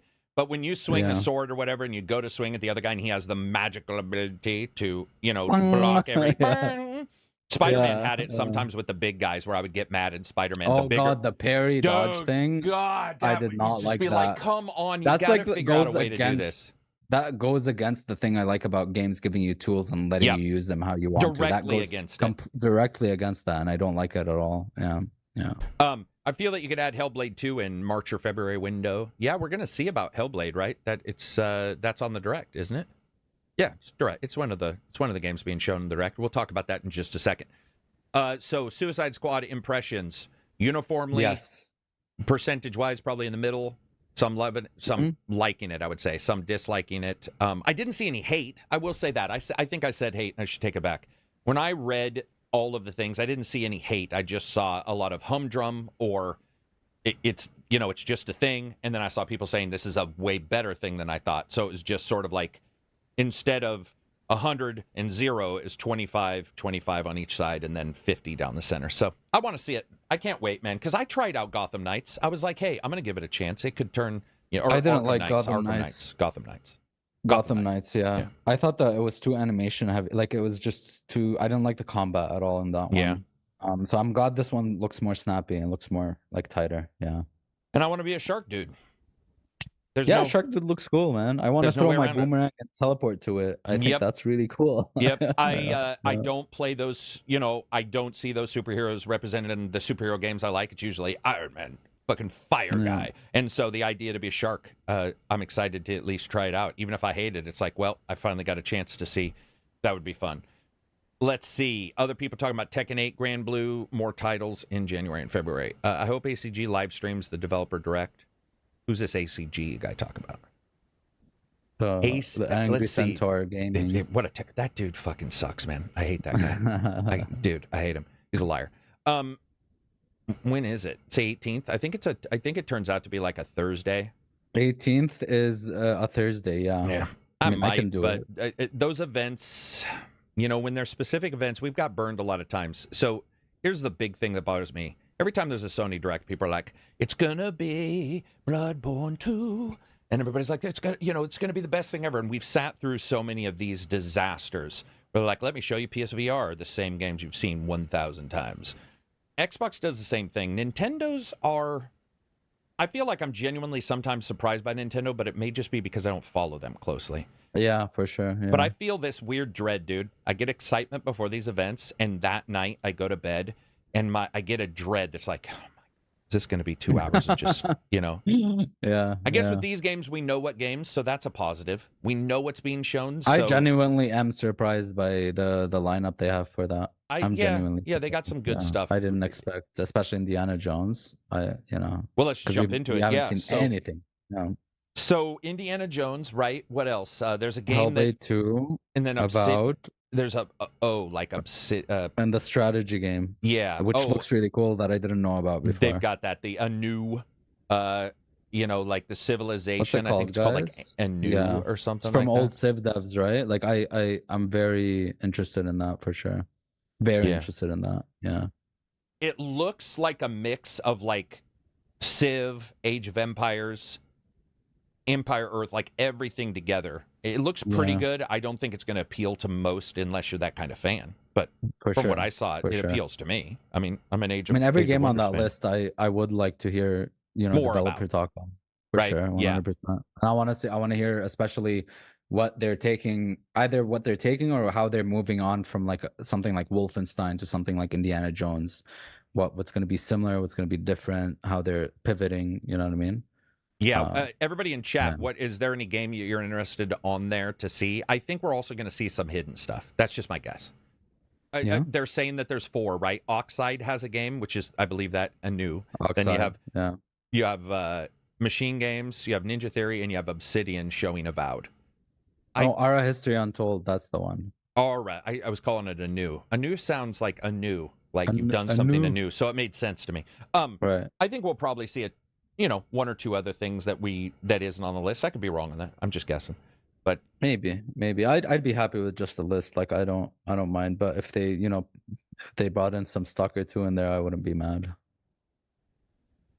That was my post yesterday on Twitter. I'd seen the direct, everything. I walked away, and then all of a sudden it dawned on me. Yeah. No Stalker 2. Oh, but it's not first party, right? It's not. Doesn't matter. Either is the one. The Oxide Studios one isn't either. Oh, gotcha. Yeah. Okay, it's not okay. So there's some question there on exactly like what we're gonna get, but I would say that I would love to have seen Stalker 2, just because it feels like we're somewhat close to the release of that game just by the discussion. Yeah, Q1. So it's like, when will that be shown? But maybe it'll be at a different event. When does Q1 end? Like March or April? Depends on if it's financial or like there's one other. But for us, it was January, February, March, and then it was three, or like done that way. Yeah. I know there's another. I think it's in fact, I think it might be the companies where they do into January is still the same quarter. So there's some weirdness there. Xbox is publishing Ara. They aren't publishing Stalker. Correct. Yeah, it's not a first party game, is what I'm talking about. Not publishing. Stalker coming out to Sony and shit. Stalker just not gonna be that on there's every been platform? any report. Yeah. Gotcha, Not that there's been anything, but yeah. So Stalker really should have been there. I think that's the big miss that they've got. But we'll have to see, especially if they're showing it. I think Stalker is going to capture more hearts than most other stuff. I think Hellblade might be closer than we assume if they're showing it at this direct. Hellblade looks sweet. We don't know release date, right? Is Hellblade real, Abzy? Did is it really real? do that? Dude, no, awesome. Seriously, the faces were just. I didn't know if it's gonna be like in game, like those faces we saw, or if it's just cutscenes, because those looked like. Did they really do that? Did they really throw that person down the mountain? They looked like FMV, dude. I thought it was like an FMV section. Seriously. Yeah, those faces were insane. Yeah, it looks awesome. I mean, that's a good lineup, I think, for Microsoft too. Overall, when you look at that lineup, they slightly different games. Even though I don't have to be super excited for something, but I'm still excited that they're showing it. So I think other people should be that way. But like, I'm excited for the strategy game. I think some people will see that and be like, "Why are they showing it?" But it's like, dude, there's a whole Age of Empires has kicked ass for them recently. Yeah, like it's done wunderbar for them. What other stuff? Hellblade, Avowed. What do we think Avowed will show? I don't know. I'm just very excited for it. The one thing that I'm very curious about for Avowed is if they're keeping the same depth of role playing as Pillars, because Pillars had very in-depth role playing. Like every choice you made, every dialogue option you made kind of affected your personality, which affected like reactions by other NPCs and stuff. And I want to see if they still.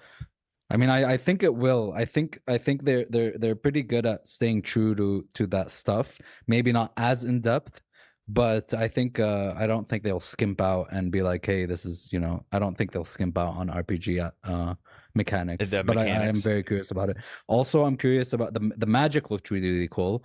I'm curious about them showing, because I think the last trailer they showed, or the gameplay trailer, they said there were some issues with it themselves. They said like it wasn't as good as like those screenshots they released afterwards. I want to see if it'll look better this time. I know because I know my monk is from the Living Lands, and I know that it's supposed to be very colorful, very crazy fauna, very crazy flora. I know it's supposed to look wacky, right? But they were saying something about the visuals last time. So you're saying that Avowed said that? The developers for Avowed had said? The developers, yeah, there was like an issue with the stream or something, or like something about the trailer where it didn't look as good as then they posted screenshots afterwards that looked way better. But it's not going to be like dark. It's not going to, like, Living Lands is not like a dark place. Yeah, There's going to be dark areas, but it's a very colorful place, even from the lore of Pillars. It's a very colorful place. And it's my favorite region. Yeah. I don't remember seeing that, but I've lived through Sony and their Killzone too, so I'm prepped for not, for seeing the bullshit that these companies pull. I mean, Ubisoft with Watch Dogs 1, which wasn't as much of a downgrade, really, as I think even I expected. It was still a downgrade. But, yeah, I'm excited to see it. I think Hellblade looks awesome. Everything I've seen of Hellblade looks incredible. We just have to see what the gameplay is, because the problem, problem, but the thing about Hellblade is it is not a God of War clone. And people want what?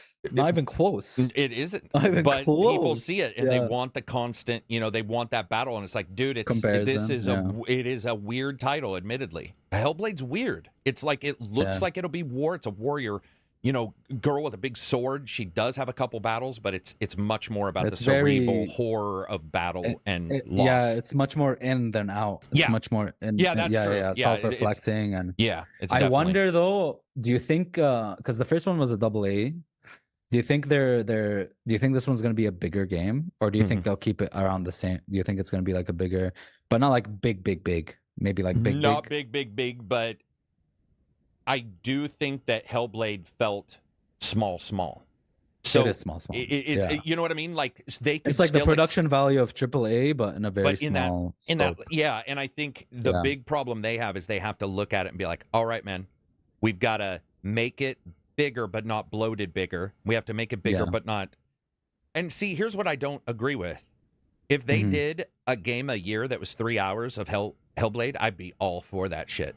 Because it's a different style of game. I'm not 100% sure I want that fucking, here's bad shit and people, it's like, maybe companies should look at a different style of AAA game, or a different style of AA, different style, where it's like, all right, what about once a year we do this really tight, amazing, there's some puzzles, there's this, and it's like, next time, following Senua, and that's it. And you're just like, okay. And then in a year or two, we get another 3 or 4 hour, because I don't want to bloat it up, right? Like, I don't want to walk a lot. I mean, I do want to walk a lot. What I'm saying is not in that straight line gameplay. Sure. Where you're like, I think for that to work, they wouldn't like generate much hype over years, where it's like, oh, you're waiting so long just for like a 4-hour experience. But I think they do like an episodic thing. I mean, I don't know. They could tackle it multiple different ways, but I would like to see like what it would look like. Maybe not like a $70, let's say like a $50 game that's just like 5 hours, but like one of the best 5 hours of your life, like just crazy, like a movie, but 5 hours. Like, I'm just like all for that one in, one out length kind of game. Yeah. Even AA's have that problem, where I love a lot of AA's, but even they get a little bloated sometimes. Where you're like, they get so your legs. And, I shouldn't say a little. A lot of them are bloated. Yeah, even Greedfall had some time. Dude, I don't know. I'm saying that now. It might not be fair to Greedfall. I would have to look back, but in my brain, I remember a couple times in Greedfall entering an area going, oh, I gotta run to the other side of this. But it's first world problems 100%. At the time. Yeah, I just don't remember. Plus, the budget wasn't there, so you got a lot of repetitive, those like enemies plop down and stuff. Yeah. Nothing's as bad as Immortals. See, this is the thing. I tell everybody, you need to play palate cleanser games. You need to play a game that has the issues that you think exist in other games, and then when you play it where it really exists, you're like, are you fucking kidding me? And Immortals of Aveum is such a good game to remind you of how lucky you are when they at least climb over a fucking sewer grate to get to you, versus this teleporting bad guy, and you're just watching them going, what the fuck? This is from like the 1920s. This is from Armageddon. What were you gonna say? Yeah, just spawning them. I said, literally just spawning in. Yeah, it's good to play a game, like, not watch a video, but play a game and feel the loop of something that you like think is occurring in games and then play it in a game where it truly like is grindy occurring, and then you're like, all right. That's one of the best things of playing Division after Outriders was like Outriders really showed like how important contextual level or contextual world building is, because in Division, like everything, you don't ever see enemies. I mean, they come out of doors and stuff, but helicopters, like, they get dropped from helicopters. Yeah, everything. There's a lot of detail or attention to detail in Division that's like you don't really appreciate until you play something where it's like, you know, like Immortals, where it's just blatant. Like, hey, we're gonna spawn this dude right in front of you. Yeah. Souls Keeper, what's up, bro? $12 super chat again. Thanks huge for the super chats. We don't do commercials and shit, so I appreciate it. He says, in preparation of the upcoming expedition, Mud Runners, which would you recommend until March, Snow Runner or Mud Runner? And start with base or add DLC content? I like Snow Runners better. I think they're both amazing. Snow Runner more. I like Snow Runners a little bit better. But Mud Runner is co-op. I don't think Snow Runner have co-op now. Yes. Yeah, you can drive with others right? in Snow Runner. I can't remember if they added it. I would have to go back. That's like 2.5 years ago. But they're both great. They're both just awesome. They're in a weird way. Let's talk about Zen. Wait a minute. Anything else for the direct? I'll put a note. I want to talk about Zen games. I actually thought about this when I was going PP prior to the Discord. I was like, or prior to the podcast, I was like, I wanted to talk about Zen games for a second. But back to the direct. So you've got Hellblade. The Civ Ara game and Indiana Jones. Obviously, we're curious to see how that is. Yeah, let's talk about Indiana Jones, man. Dude, I think it's going to be like Uncharted, like third person. I think it's just going to be like Uncharted, right? Kind of, with like a twist, maybe. Have we seen any gameplay from them? We have never seen any gameplay, any cuts, anything. I haven't seen anything. Anything at all. I think it's going to be third person. I can't imagine like it's not going to be first person. Can you imagine? I know they did Wolfenstein, but can you imagine if that was first person swinging around on your whip? And boy. I just feel like I'd be really sick. It's going to be like a Tomb Raider, right? Like I think, that's what I'm expecting. I think so, yeah. It's weird that it is Tomb Raider. Exactly. That's what I was going to say. It's so weird that Indiana Jones came along, then Tomb Raider stole it, then Uncharted stole it, then Tomb Raider literally stole back from Uncharted. And now you have Indiana Jones, and a lot of people are not old enough to know that like he is legitimately what started it all. Well, there was a couple movies prior that were not Indiana Jones that were adventure, but maybe it could be like The Mummy a little bit more, because I'm a huge Mummy fan. The game for those shows, The Mummy, yeah. Dude, I would kill Brandon Fraser, get a new hair transplant. You know, get on the. I loved Mummy 2 the most. 2 was my favorite. 2 was your favorite. Interesting. Yeah. I haven't heard that before. Was 3 the one where they like separate the ocean and shit? Or, like the ocean with Jet Li, and they replaced Rachel Weisz with I remember like the scene where they're flying through, like there's like an ocean that they separate. That must have been 3. That must have been 3. Yeah, that must have been 3. Yeah. But yeah, man, Indiana Jones. What had the terrible CGI? Was it 2? No, they've all had terrible CGI. The CGI has been okay, but then you got Scorpion King at the end of 2. They've all, if you look at even now, you can see that the CGI doesn't look embedded at all in the backgrounds. You'll see the scarabs walking around in 1. They look pretty bad. But they still had good enough, and it wasn't about looking amazing. It was just adventure, man. It was like, this is fun. People are having a good time in this movie, you know. But I miss those adventure movies, dude. They don't make them anymore. Like like Lord of the Rings adventure, or like something like Indiana Jones, or you're going on a big thing. But back to Indiana Jones. So third person. Like, I don't know if it's open world, maybe open hub. Do you think prior to the last movies, like, will it be like when he's younger? Maybe when he's first, maybe a little post. What do you call it? The original movie. Maybe between 1 and 2 time frame wise, a younger Indy would be cool. I'm tired of the old crotchety protagonist. Old guy who just like some dude's whipping out a knife and stuff, and you just shoot him because he's bored. I like that though. That was awesome. That was the best scene. That was one of the best scenes ever, and it's so funny because completely on accident. That was the best part. But yeah, I would like to see. I would like to see a younger Indiana Jones who's still more spirited. More like for sure, like excited for adventure. Instead, especially later, I think they just played Harrison Ford as Indiana Jones. He's just like, I'm tired of this shit. Like, I get it. Yeah, because he's tired of the movies. Because he's tired of all the movies. Yeah. He says so, but come on, that's half of his life. And all of his movies, he says he's tired of. Blade Runner. He's like, what? I don't like this. Yeah. And you're like, dude, seriously, man, do you like anything? His wife, apparently, maybe he's, he's a homebody. Does Disney? Does that's a stupid question? Does Disney own Indiana Jones now? You mean the IP for Indiana Jones? Yeah, because of Lucas. I don't track that. I don't know. Because Star Wars, I don't know. Anyways, yeah. Because I just noticed like Ford is in both Lucas's stuff. I don't know if George Lucas did other stuff. And George Lucas did the coming of age movie. He did with the kids in the cars, 1950s. I can't remember. American Graffiti. He did. Oh wow. Yeah, that was just Star Wars and Indiana Jones. No, American Graffiti is sort of how he got his, like, I wouldn't call it his name, but that's where he got some juice.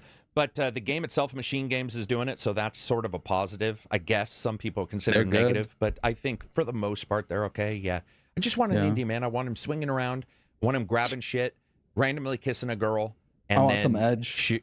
Some edge. What do you mean? Like what's just that mean? Keep it like killing, like you said, Temple of Doom, killing and kissing a girl and all that stuff. Yeah, adventure. Just let us have our adventure. I think Bethesda will probably do that. I mean, sure. Like over the top as a publisher will allow it, and Machine Games will do it. Yeah. Moving on from there, let's talk about Zen Games. So, dude, MudRunner. So yeah, I previewed both of those are Zen Games. MudRunner. If anybody hasn't seen the videos, I previewed MudRunner and Pacific Drive. They're both weirdly Zen, even though Pacific Drive is about like Half-Life. Supernatural, paranormal, creepy, simmy, very simmy. Every item in Pacific Drive you have to everything's click on. Interactable. Yeah. It's crazy. And man. I asked for a pet the car button in the preview, and then all the PR people were like, "Dude, we're gonna ask the devs to do this." Then another PR DM'd me back and said, tweeted me back and said, "The developers say to get in the car and start clicking around," and I don't know. I've done that. I did that already. Well, that's what I'm wondering. Like, is there, because it is a dog. There, no matter any when you play Pacific Drive, within 20 minutes, that's how the car feels. Is a loyal steed, but not a horse, because there's a horse is a little bit more aloof. It is like a dog. It doesn't return to you or anything. It's just that there's some stuff there that just feels like a dog you can ride. I'm so excited for that. It looks like a way better made version of like those like drive games, like Long Drive and stuff like that. It just looks like a way better. And I love the inventory stuff you showed. I saw that. The inventory. I will say, when you open it up and start looking at crafting, you're like, oh my because and then there's car upgrades I hadn't found. I played for like 8 hours. I was like, dude, I'm fucking digging this. And then I went into another room because I got an item that lets you go into a room. And I loaded up this hard drive, and it was like, I mean, fucking a boatload of skills for the car you could upgrade, which I didn't even know about. So dude, cool, man. It's like the type of game where where you have like a little nerve that's like tickling on, where it's like, oh, I you know what I mean? But it was like full on strumming a bunch of nerves for me, where it's like, holy shit. And I didn't even know it was a thing before your preview. So that's another thing in February that I'm very excited for. Do you think it's going to be like, is it like the type of game where you play it, beat it within like, 20 hours? Or is it like a game where you think it's like kind of bigger or ongoing, or, you know what I mean? What type of game is it? Randomization on like there appears to be some kind of randomization on the runs. There's runs? Yeah, that's sort of what it is. It's like a portal of temporary world that you go into. It's like, okay, this is an alternate dimension overlapped on yours, and you go and do your stuff. Then you try to get back, and then it sort of has another one after that, and you're always trying to. So I don't know what the end game is. I truly don't. But I did play it long enough, and I looked at those upgrades for the car. This is just me. There's no fucking way I'm beating that. And I mean, unless something changes, there's no way I'm beating that in like 15 hours. I was looking at there's so many upgrades for the car. It's like upgrade, boom, boom, boom, boom, boom, boom, boom, boom, boom, boom, boom, boom. And I was like, what the fuck? So I don't know. Do they have rogue? Wait, oh my God. Yeah, it's roguelike. It might be strumming more nerves. If you want to teleport back to your car, so let's say you're screwed up, your car is beat up, and you can make these temporary fixes. If you decide to go back, it states you're going to use like a wormhole. So when you go back, it states clearly your car will not make it without injury or whatever. And that's the other thing. the way it talks about the car.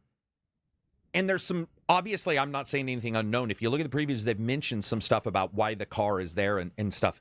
They talk about the car like, the way they talked about it didn't sound like a car coming back and needing to be repaired. It was like healed. There was some, I don't know. It's very difficult to describe because they haven't hid some of this, that the car is, it's like taking care of your car. Like, a lot, right? What I'm saying is they're writing, there's a couple times where it sort of hints, or not hints, but just adds lower. Because there's like some supernatural stuff. Yeah, there is. Yeah, gotcha, for sure. Okay. Or, man, I'm very what's excited. What's the term? Meta scientific. Paranatural. Yeah, it's sort of control. Super. SCP. But yeah, very SCP in some of the stuff. And that's very the other thing is like when I was playing, all of a sudden man, this is hard to describe, but some of the areas look slightly small. You're on the car, there's a thing here, a thing there. But what I found out is the farther I went off the beaten path, you'd find some building in the middle of nowhere, some haunted looking shack. And then there's all these environmental things that can happen, radiation, and there's something called like demon dust, which is like it's like a stalker in a car. A stalker in a car, yeah. But then you go there, and I would see this weird graffiti that would say something like, so-and-so is to blame. And I was like, what the fuck does that mean? So, you write it down. And then just as I turned around over the hill, I saw you see a square, you see a building angle, and it doesn't look like forest. So I was like, what the fuck? So then I go down farther, and it does a really good job of making you think it makes sense. See, that's the thing. I don't know if it makes sense. It felt like everything made sense in a worlds are overlapping kind of way. And they do a good job selling you on it matters. I don't know if it does. I took notes on that person. Like, I wrote down the note, and I was like, and then you'll see graffiti with, like, symbols, and I'm like, fuck, is this, like, Alan Wake? Where 2 hours later, you have a door that's like, what was the third symbol on the fourth tree during night? And you're like, fuck, I don't know. I didn't write it down. So I took a lot of side notes. But, dude, that's the car cool. Steering is hilarious because for the most part, it's okay, but you start busting it up, you get a flat tire, and suddenly you're like fucking full drifting. Yeah, I mean, absolutely drifting. Nice. And then they did warn you to put the parking brake on, and I did forget it. And just like anybody who's had a car with a parking brake, if it goes into neutral, it just rolls. So I was over here, and I just hear out of the corner of my ear, and it wasn't a monster sound, so I ignored it. And then I looked down, and that thing is like 80 feet down the hill, and I'm just I'm like, fuck, stop. Yeah, it was great. It's very Ghostbusters looking in the station wagon's design. And then you can outfit it. In the video, I put a time lapse of all of like some of the customization on that vehicle. It is ridiculous how much stuff you can put on it. All kinds of different designs for the panels, the door panels, the doors, the bumpers, the roof, all this kind of stuff. Different equipment you can put on.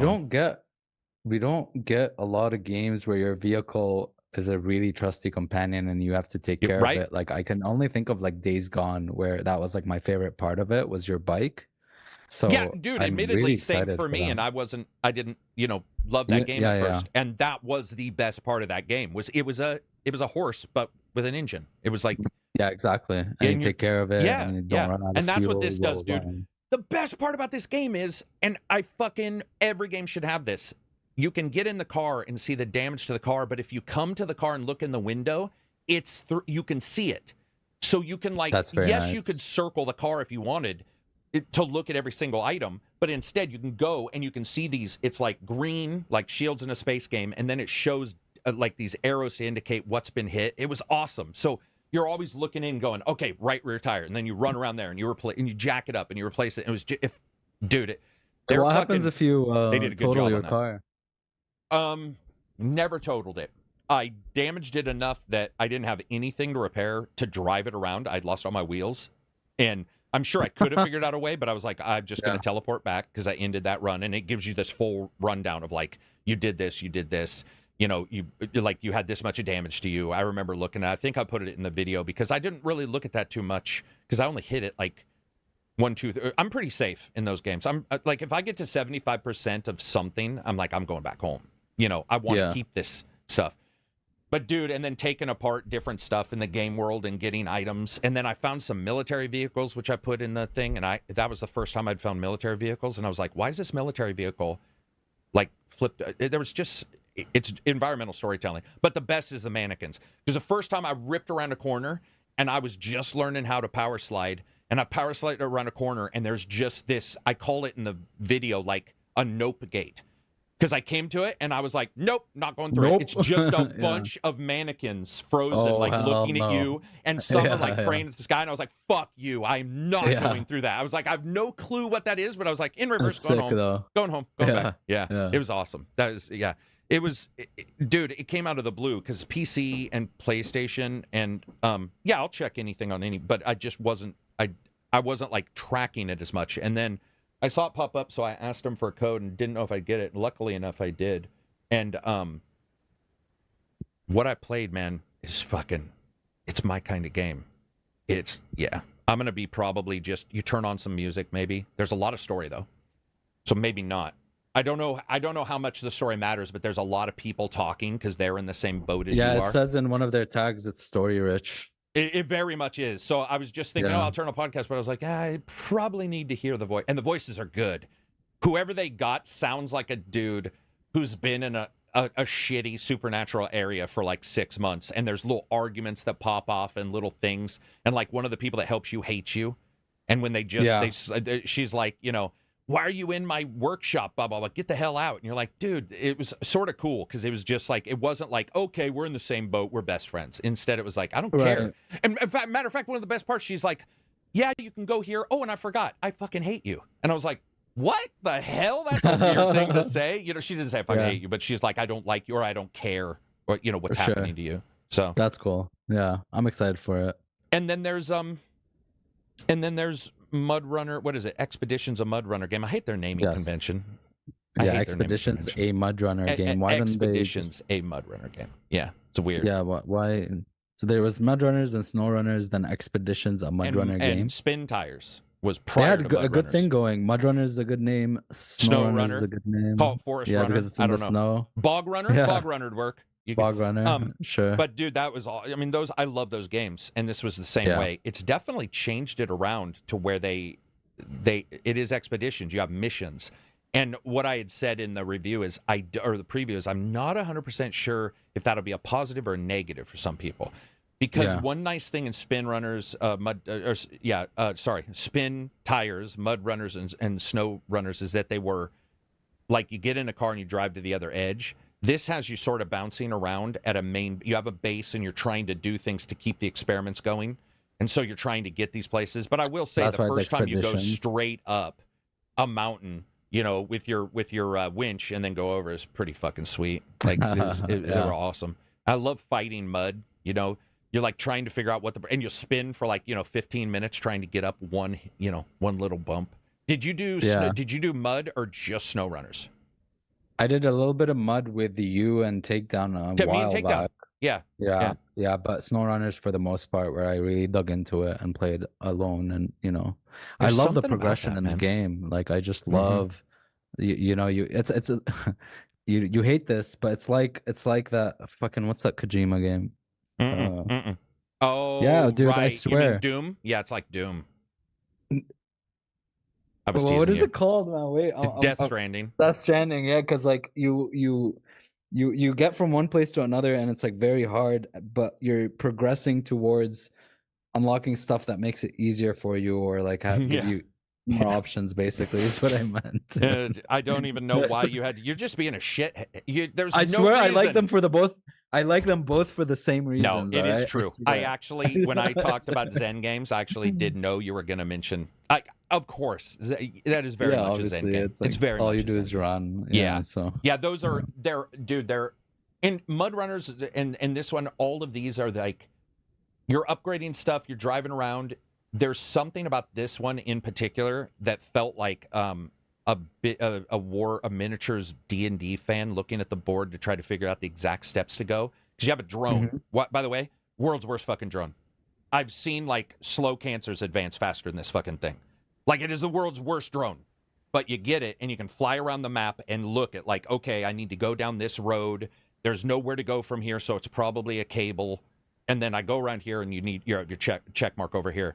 And then you sort of identify where you want to go. I love that. There's something about it where I was like studying it like an old, like a fucking war vet preparing for like a battle. And you're constantly looking at where the where the land goes, and do you think this larger vehicle can make it? Because there'll be these tight valleys, and there'll be rocks on each side, and you look at it, and you're like, okay, I'm using the 8-wheel truck.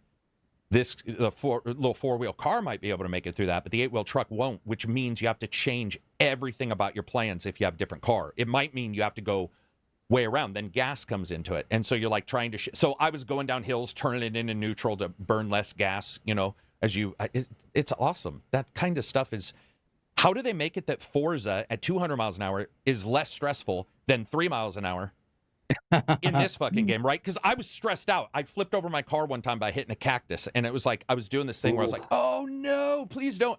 You're trying to stay on your on your wheels, flips over. So good. Yeah, those games are like Zen, but like there's something about it, and even a lot of Zen games do this where they have these like stressful moments, but they're still Zen.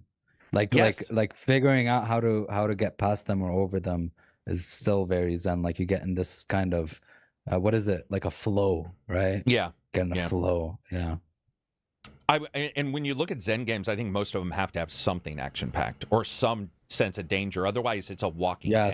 Yeah, for sure. Something that like challenges you in some way, for sure. Yeah. I mean, I think other than like Journey and stuff, I think I never played was Journey. Pretty done. Yeah, Journey. That's true. Abzu is that way. The snow, the swimming game. The water one. Yeah. Austin Wintory did the composing for. That was very Zen, and that wasn't really a Stardew Valley. Somebody said, is Stardew Valley a Zen game?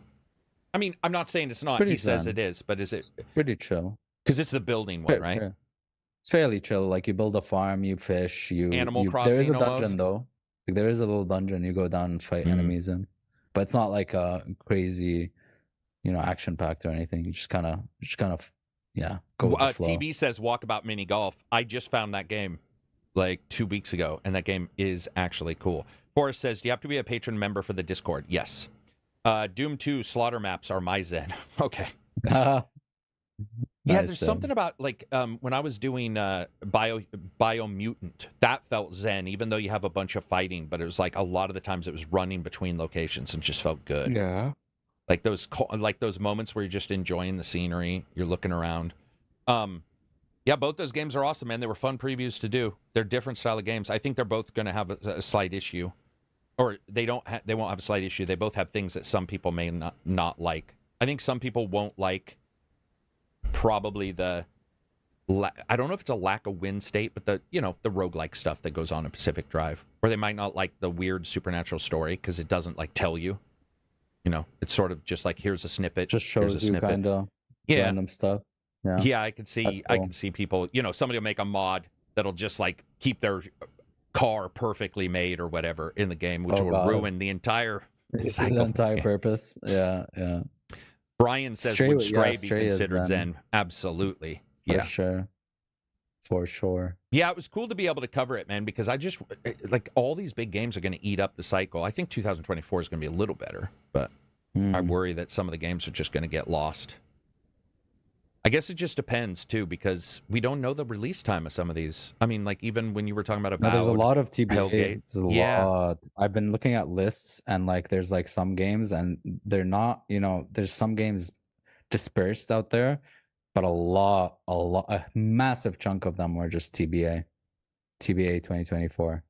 Yeah, that, man, it's sort of, I'm not saying it hurts, but it does hurt a bit because I end up holding some money back or whatever, and it's like sometimes there's a game that maybe I pass up because I'm thinking that this one's going to come out, and it's sort of, I don't know. The TBA makes sense though too, because we were just talking about this.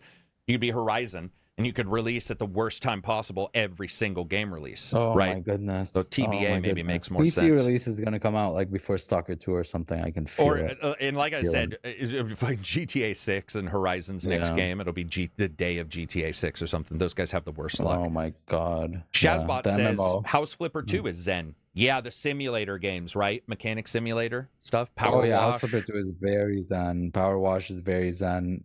Even Car Simulator. Thief Sim, it can be very Zen. Can be. But dude, come on. House Flipper was hilarious because you go into that house and there'd be blood everywhere and like footprints leading up and to like a door, and you're just like, dude, what happened in this place? Like it's Zen, but it's also like a D&D player's basement where you gotta like renovate there. Yeah, And you see that all these was board awesome. games and shit. Yeah, you have to put all these PS5 games in the thing. I'd always like go the extra mile and organize things By a little bit more alphabetical than. or something. Yeah, I don't Like just if you do had the that ability. missions.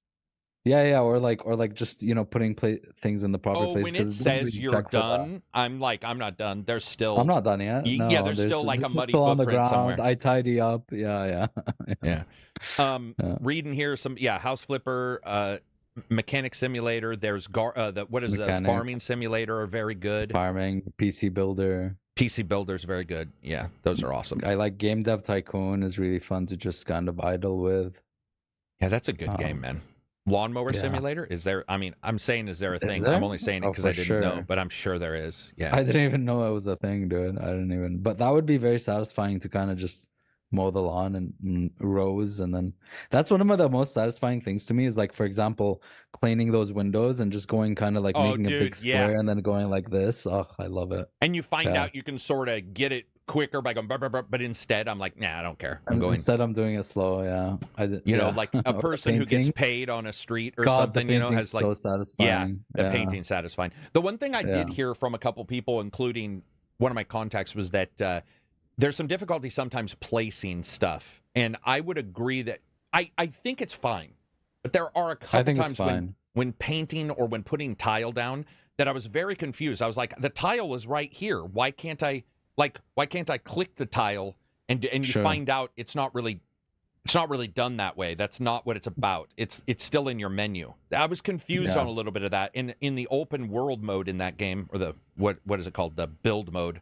If you go into the build mode, there's boxes everywhere, and I was really confused because I was clicking on the box going, what's happening? And then realize it's in the inventory already on a completely different page. There was some there was some weirdness there, but like actually placing stuff, there was like a button for snapping and unsnapping, and I found it very, very good. I just didn't know if I needed to put wood on the ground, or do I just build like dude, tile when over they the grass, Yeah, when you have like a job to like put plants and stuff and pots, and I'm like, oh, which plant goes in what pot? And I was a little confused sometimes. Massive plant with this small pot, you're like, that doesn't look right. Yeah, there was a couple times I had like an elm tree and a styrofoam cup, and I'm like, they're not saying anything, so it'll last for a week. And sometimes it's like there's like 3 pots, but like 6 plants, and you're like, okay, how do I do this? I have to put like 2 plants in each pot.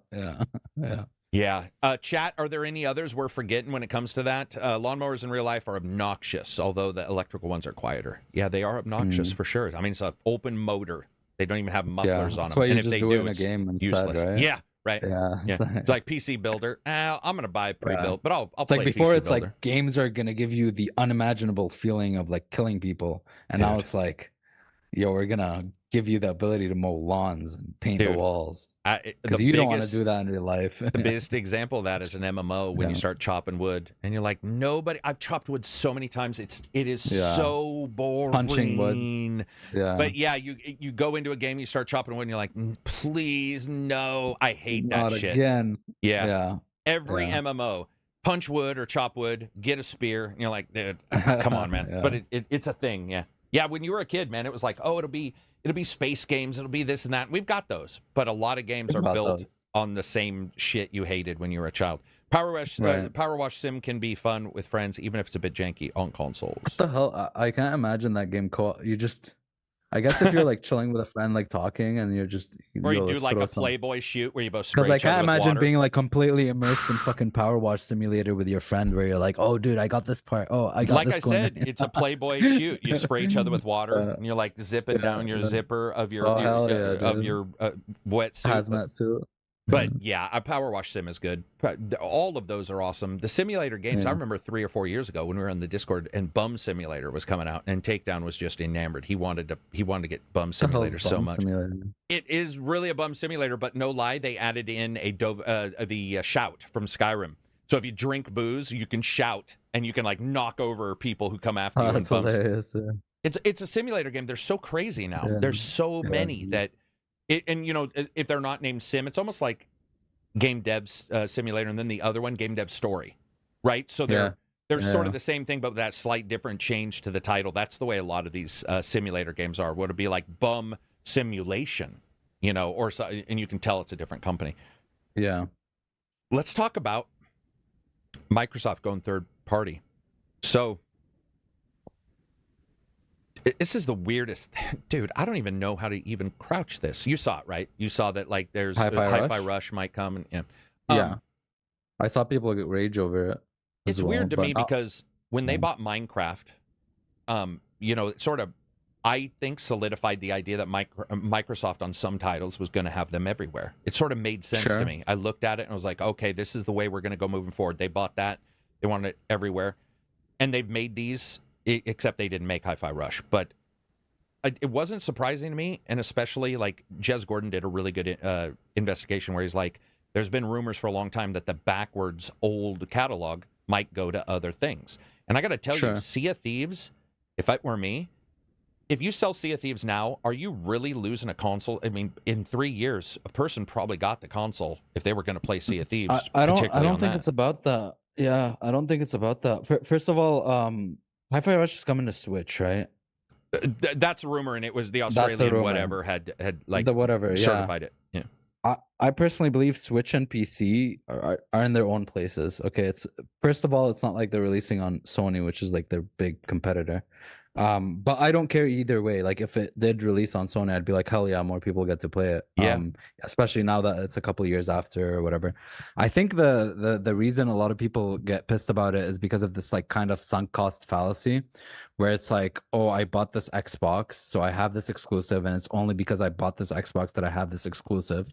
And now other people are gonna get to play it, and I feel like it's a bit of that, and a bit of just like having ammo for a console war. Be like, hey, this is what we got. This is our exclusives.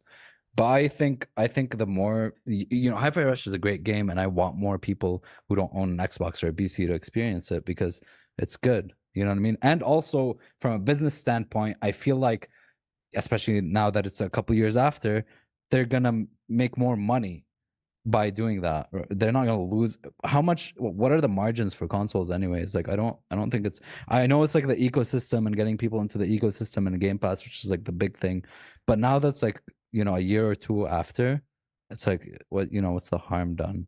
Well, they can probably see the exact click-through rate that Hi-Fi Rush brings to Game Pass versus some other game too, as in they can tell what the click-through rate is. I do want to say the sunk cost thing sort of makes sense, but it really doesn't, because you also get those same people talking about a brand new console they get, which has no library behind it. And the same exact conversation happens. You're like, well, there's nothing there. It's like you don't even have a thing until you start getting. So what are we talking about? For me, Sea of Thieves, personally, I would love to see more. It's done well for them. It's doing well, and they've locked it down. And it's like, here's our thing. That's where their ecosystem is: PC, Xbox. Dude, it's that kind of game. It makes sense. Hi-Fi Rush also, it's a little bit different kind of game. But it was also a shadow drop. There was some weirdness with how it was done, and to me, it's like, all right, we're gonna put it on other systems. I also would say the same thing about Nintendo. Rabbids, I would love to see Rabbids. I would kill to see Rabbids on the PlayStation and Xbox and PC. Like, to me, that would be the most. I fucking adore that game, and it's a different style of game. It's mixed. It's got its IPs sort of all over the place. I don't know, but dude, if somebody's 3 years after something's been made, if they're like, oh man, this ruins this thing or whatever, you're like, really? Because at some point, where does their loyalty lie? Like, what is that? They would rather watch a company die than live. It's just odd. It's like, I mean, I don't know why, because when you look at this kind of stuff, it's already been out on your system of choice for a long time. People did the same thing with Sony, man. Dude, I've had people in the Discord, I still remember, when Sony started finally doing first party games like Spider-Man on PC, we had people leave our Discord in disgust when I was like, well, it's been for a long time. Like, it's great. More people can see it at whatever higher resolution they want to see it or whatever. I got DMs from them. They're like, how dare you? This is like, you're hoping a company, destroys its entire history. And I'm, Jesus, man. God. I don't know. I'm wondering the loyalty thing. Where does it lie? I asked that because it's like you like a game, you think it's a good game.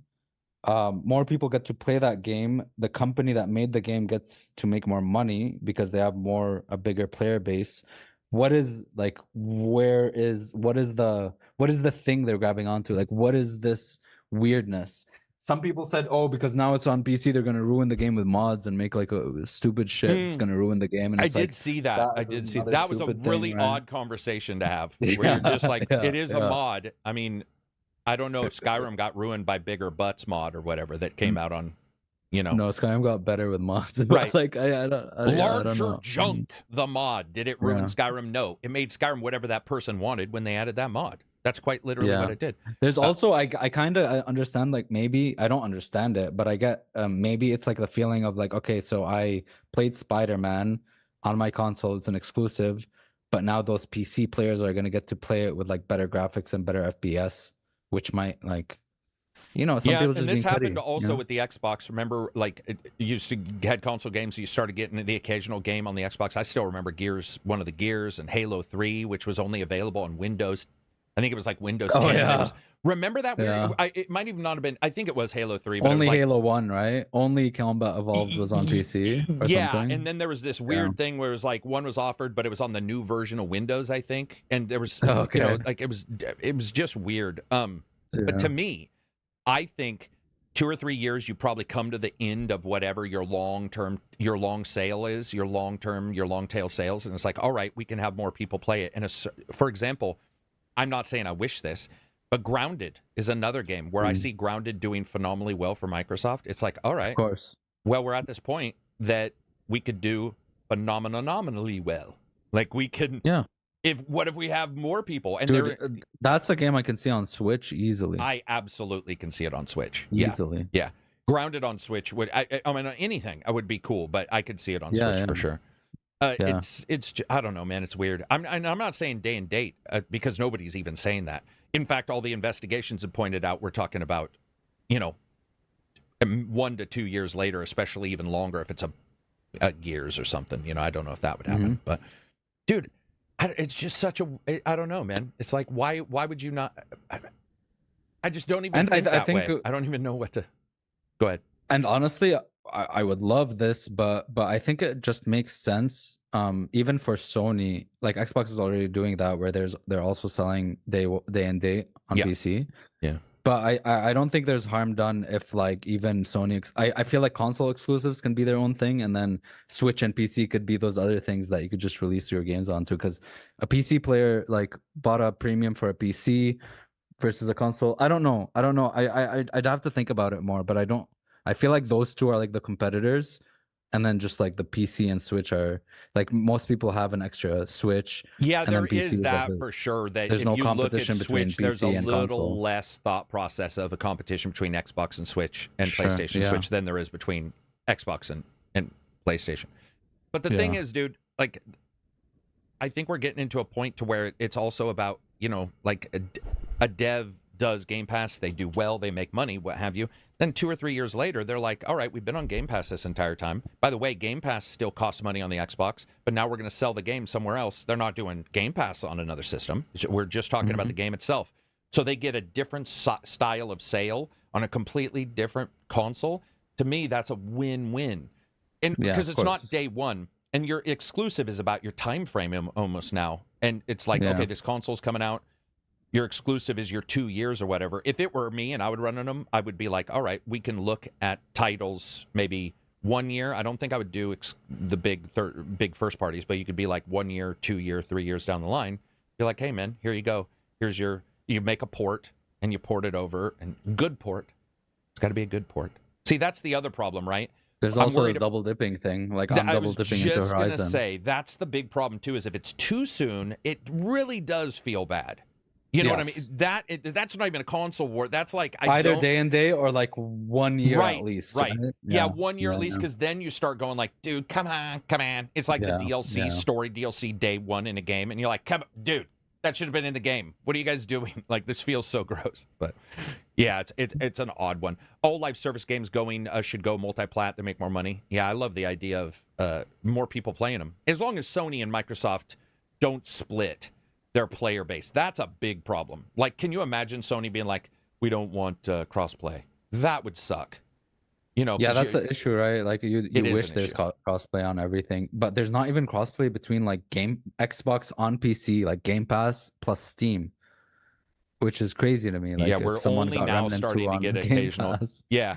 Oh yeah, are and I those have it still on different? Steam, I can't play together. No, Where yeah, World so War it's Z from 150 years ago is playable on Yeah. everything. You can play that on a Yeah, fucking yeah, Casio yeah. calculator against your Yeah. Xbox guy, and the brand new game you can't. That's funny. Xbox people are mad because they finally got a win, only for it to ho to the competition. I don't know what that means, but See, that's the thing. I Like, saw that mostly finally Sony get people, that actually. mindset of like, oh, we gotta win, but now it's gonna be on like, that's just ammo for that's just shit for like console war stuff, which doesn't fucking matter, man. It's just so stupid, but that's all it is. That whole mindset of like, hey, we have a win now, but now it's gonna come out on Switch 2 years later. It's like, is it what is that? Where is your loyalty? Isn't it more of a win for more people to play the game and for the company to do better by selling to more people? Like, isn't that the win? Like, what is well, this? I had this discussion with everybody on the Sony titles, the Spider-Mans. I mean, there were people fucking. I felt like they were in the streets in Paris, like throwing Molotovs at the cops about the Sony games going. And I was just like, why are you so mad? It's a good game. More people like it. You get to move on. But there is this odd thing where, like you said, it's almost the fandom part is for that console, not for the games. And it's not, that's the problem, right? It's not that, it's the idea of the thing, not the real thing, which is the game. It's the idea. They're like vigilantes, kind of. They're like, or like they're making their own, they're like loyal to like the console warring version of Xbox or something. True. Yeah. You know what I mean? Or the console warring version of Sony, not actual Sony and Xbox. Do you think so? Do you think Switch would, so let's say tomorrow, Rabbids, which is good, but it's not, a Mario. But let's say, so Rabbids, you could say, I wouldn't even say, I would say it's more big than Hi-Fi. But so Rabbids gets announced. Yeah. I don't even see Nintendo fans getting mad about Rabbids, even though Mario's in it. I could be wrong because I don't know a lot of Mario fans, but maybe that would be the end of the world. Mean? Well, what if Rabbids was announced for PlayStation and Xbox? Do you think Switch fans would be up in arms? Are there is that a thing? I don't know if it's a thing, to be honest. I literally only see Xbox fans and Sony fans. I don't see people going like, fuck those two, the Switch is the best. Like, I don't ever see that ever in my life. I don't know if they're on another planet or they're just chill. They're in a single forum over on a corner that's hidden. You need a password. Or it's just, I doubt they'd get pissed if, I don't know, man. I doubt it. Honestly, I doubt it. I don't know. Because Nintendo is all about the games, Maybe it's because, and this is just being honest, maybe it's because the Switch is so hardware limited that there is no foot to stand on by saying this is the best version of Zelda. I mean, it's a secondary system. Right. It's imagine trying to have a PlayStation version of Zelda and the Switch 1 version. You'd be like, dude, you're not going to even be able to argue. Plus, every Nintendo fan has another console or another PC. Most do. I know a couple that... Yeah, most do, actually. But I mean...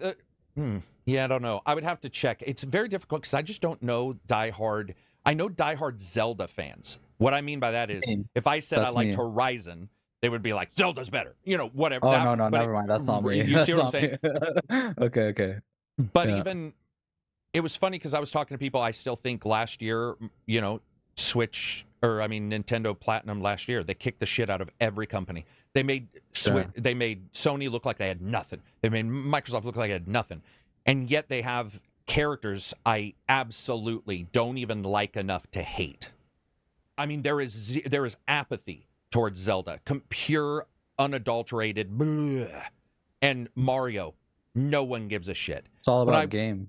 It's about the game. But I wonder if Mario does matter to somebody out there. I've never heard somebody say that. I've never never popped up in a conversation. Not even Link. I know people who love Zelda aren't like, oh, Link is the best, because it's Link is literally just there. He's a valve for you to interact with the game. Yep. It's a link between you and the game, right? That's the whole point of it. I mean, Midna, I love Midna. Midna is a character that from the whole Zelda series that I would have an attachment to. I thought that was a different character or a different game. Even Mario, I mean, maybe Donkey Kong. I see people like Donkey Kong. But it goes. It doesn't. It's not further than who do I like to play in Mario Kart or Super Smash Brothers. It's not like a thing where it's yo, Donkey Kong's lore and now he's in love with whatever. Right. You know what I mean? There's no. There's none of that shit. Everybody in chat, so, what's the game that you like on a system that if it be honest, if it moved to another system, you would be irate out in the streets throwing Molotov cocktails at Paris police? Like, is there a title that you would just be like, Rage Against the Machine? You'd be painting on the walls. You'd be, like pushing rebellion. I would say there is a use case. Sorry, there is a use case of me maybe not liking that, even though more people get to play a game. There is a use case. Maybe. What is it? Maybe. It's very, very specific. Let's say a game that is predominantly only made for PC, let's say, with like a really good UX for mouse and keyboard, starts coming out on console, and then that in turn makes the UI shittier on PC or something like that, or they had to like compromise. Maybe I would get bothered by that, where it's like, oh, before it was just like a PC game where, it felt really good with mouse and keyboard, but now that they made it controller friendly. But then again, there's controller on PC. I don't know. I'm just trying to think. I'm trying to play devil's advocate of like maybe like Wasteland 3. I didn't like the UI changes, even though I love the game. I can see so that, you're talking right? about a different thing than I'm talking about. You're getting in the weeds. Sure. I get where you're coming from, where it's like, okay, sure, now it I'm might trying have to think of ruined a it. scenario. But I'm trying to think of a game. What's your favorite game of all time? Then my favorite game of all time, like Elden Ring or Zelda or something. And they're okay. So Zelda, Nier. you do like Zelda. So would Zelda bother you if Zelda was on? If Zelda came to PC or PlayStation You'd be or something, happy, no, right? fuck yeah, dude. I'm telling you, sorry, better I had to shift graphics, this. better everything. Hell exactly, yeah, dude. man. I just or mods. Oh, Even if please, it doesn't, let's say a game shows up on my. Oh, my friend's playing on it my with PC mods already. If a game shows up on the PC and it's really high, it's heavy, it's unoptimized, whatever, but it's about what the PlayStation or Xbox show, but it's got mods. Yeah, I'm not mad. I'm not mad. I feel like yeah. I don't. I'd love that. My friend's playing Zelda now with mods, and it looks insane, which is really cool. Like a lot Zelda of stuff with mods looks awesome. I saw one the one HFF HW. Yeah. They showed like Zelda with like ray tracing and stuff. I was like, hello. It just looks so sweet. It's crazy how much lighting can change a game. Dude, and I don't even love ray tracing. Like I'm not anywhere near as in love with it with a lot of people, but there was this color change. I thought this last Zelda might have been a tiny drab. There was something, maybe it was too green. I don't know. Maybe it was just because of the landscape, but they did this, the ray tracing stuff and all this shit. And I was like, oh my God, that looks, because they also do a good job with the landscape. Zelda under the crust, the crust of like anti-aliasing that'll cut you like an emo. You got that fucking jargon and shit. Yeah, but it's the world is like ace. It's fucking ace. And that if they crank up the graphics, the resolution, add some anti-aliasing on there, you're like... Fucking Xenoblade, man. Xenoblade's the same way. Yeah, Xenoblade, stupid good-looking world, man. It deserves more. It deserves more. It was a rough... I really hope they do like an upgrade. They have to do an upgrade for the Switch 2 or something. They got it. Dude, I would rather just spread some Vaseline on that screen than play that again, by the way. That was one of the most rough. There were places where you could count. The anti-aliasing, man. It was like it actively didn't like anti-aliasing. There were parts where you'd see it's aliasing. Yeah, it was like Tetris blocks behind a guy as he walked, and you're like, shit, this is Sega Saturn level, man. The shimmering, the res. Yeah. But then I would go in, and I was talking about this with you guys after, when you go into a spot in Xenoblade and you'd see a level and the fantasy almost Avatar look of things, I was just like, are you shitting me? The design is... I don't know how they did that. I don't know how they did it. Man. So good, man. Sorry, we went off there. What's up, ACG? Did you hear about Unity laying off people? Yes, I did. Yeah, Unity and Twitch. Did you see Twitch laying off people as well? Unity and Twitch. And I saw Kick. The Kick CEO said he wants to buy Twitch or something. He tweeted out. Did he? Kick. Yeah, Kick's out. Yeah. Kick. Do you ever... They got the gamble money. The gamble money. I wonder if the people at Twitch would think that cleavage was underboob if you flipped the person upside down during the stream. Dude, I bet you if you Why do they have a problem and with then that, flipped yourself. That's what I'm saying. How do these guys have a problem with underboob and not?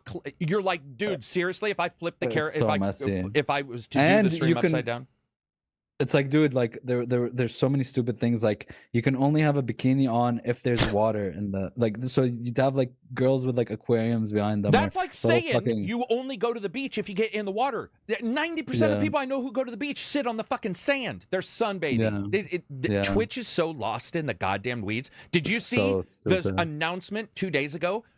We have worked with NVIDIA to allow for you to do something that has been allowed for years, which is multi-stream. And I was sitting there, did you see that? Go look at this announcement. They're like, you can encode on your 4090 up to 5. Twitch is not doing the fucking transcoding. They're quite literally making you and me do it. Twitch has the worst video player ever. It's ridiculous, man. They're so backwards. Yeah. Those guys will consistently stab you and say, welcome, you have another hole. This is great. And you're just like, honestly, dude, they're so backwards. YouTube is my favorite streaming service, or like to watch streams on. Well, I mean, to watch streams pause. On. Yeah. You could pause, you could rewind, even uploading, right? Like streaming, you can stream to way higher bitrate than there's some dire Twitch. Shit. Those guys, man, I'm telling you, like everything about Twitch just screams a company that is fucking so lost in everything they're doing. And it has so many political shit. Like Twitch is all that announcement was rough, man. Like I don't know how they thought it was a good, but they're just like, you can stream multiple. And what's weird is nobody asks the same question. So of course that impacts the uploader and their bitrate. So if I'm streaming 5 copies of a 10 megabit per second stream, that's 50 up. But they didn't talk about that. They're just like, you can do it multiple times. I'm like, dude, I stream already. I'm recording right now, streaming to another place, and streaming right now to YouTube. I'm already doing that. Like and admittedly, I'm using the, you would have to use a CPU or whatever. So there's going to be some finagling, but it was such a tone deaf bullshit. And you still had those Twitch streamers who were paid to tweet. And they're like, this is the best news ever. Thank God Twitch is making us do their work. I don't get it, man. They are terrible. Like, Twitch is going to implode or something. I just have a feeling, man. It feels like they are in a loss mode, right? Yeah. Like that they're either losing a lot of money and they don't know how to recoup it, or they're high as fuck. I mean, yeah, maybe they're just high as fuck, dude. Maybe they just got their vapes in and they're like, maybe they're so tapped out. Maybe they're just like sub to every girl on their platform's OnlyFans, and they're just super tapped out at this point. I want them to do well because there's a lot of people I like, who are on there and or have contracts and shit. Who have contracts and but they're broken, man. They're broken. It's just absolutely like it makes no sense. And the idea that Kick could buy them, obviously, I don't think that's true. But Kick offers some stuff they don't. I've seen people have issues with Kick because it's that gambling one, right? It's got a little gambling on there. Yeah. But here's the thing. It's like some connection, Yeah, but if I spent my first 20 years hot banging my way through life, just fucking everything, gambling, I don't think I could turn around and call gamblers and people who are fucking everything gamblers and fuckers if I stopped. I could say I did it and I have some experience with it, but I couldn't call. That's what Twitch is doing. Twitch had gambling all over the place. Twitch still, dude. Oh my God. I know. Twitch. So how is it that they're like, blah blah blah? No. Seriously, it was so bad. So there was this guy, right? His name was Slicker. He was like a big streamer on there. He's an old friend of mine as well. And he basically got exposed for like kind of scamming people, telling them, hey, I need money, I'll pay you back. Please PayPal me like $100. I'm stranded somewhere, my bank account isn't working. He did that to me too. He DM'd me with that stuff. Anyways, it happened a while ago, but Twitch banned him completely, and they banned this like slots thing, but they always have pre-roll ads of the sports betting. And Slicker's thing, the guy who like scammed people from their money, he scammed someone who had cancer who needed the money for like hospital funds or whatever. He was doing sports betting, not even slots. And they spun this whole narrative about like for the children, and we can't like promote gambling, and we're gonna limit like slots. But they're showing ads of sports betting, and they're like sponsored by sports betting shit. I don't know. It was so weird. It was very, very odd. Very, very odd. I mean, in the long run, I want more competition. I think that luckily YouTube it's so many light years better on YouTube when it comes to your technical behind the scenes, what you can do and your upload speeds and stuff like that. And it does its own transcoding. They need to get better at like making that front end I've told you about where I go in and it says I'm live just by trying to decide that I want to go live. It alerts everybody from that. They need to fix those kind of things. But I'd love to see Kick and others do well, so that we could have more competition there. It does sort of suck if somebody's everywhere. That is sort of a thing, right? It's almost like buying a game and finding it's on Game Pass the next day, or it's like you get stuck in one thing. You're like, oh, it's here, and then you find out your person's somewhere else. That kind of stuff. That's, I think, the only thing I would like to see is a central repository, maybe, where I could type in a game and it would say, here are the top 5 places this game's being streamed.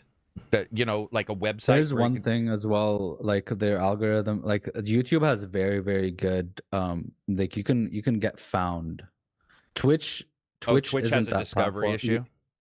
They have a discovery issue still, like even with clips and stuff. Like the only way to really make your clip pop is if you do a good one and like post it on like a subreddit, or it's always like external to have people to find your streams. There's no like good algorithm or content that you can do to just get found by people. You can't promote through Twitch as well as like YouTube or something like that.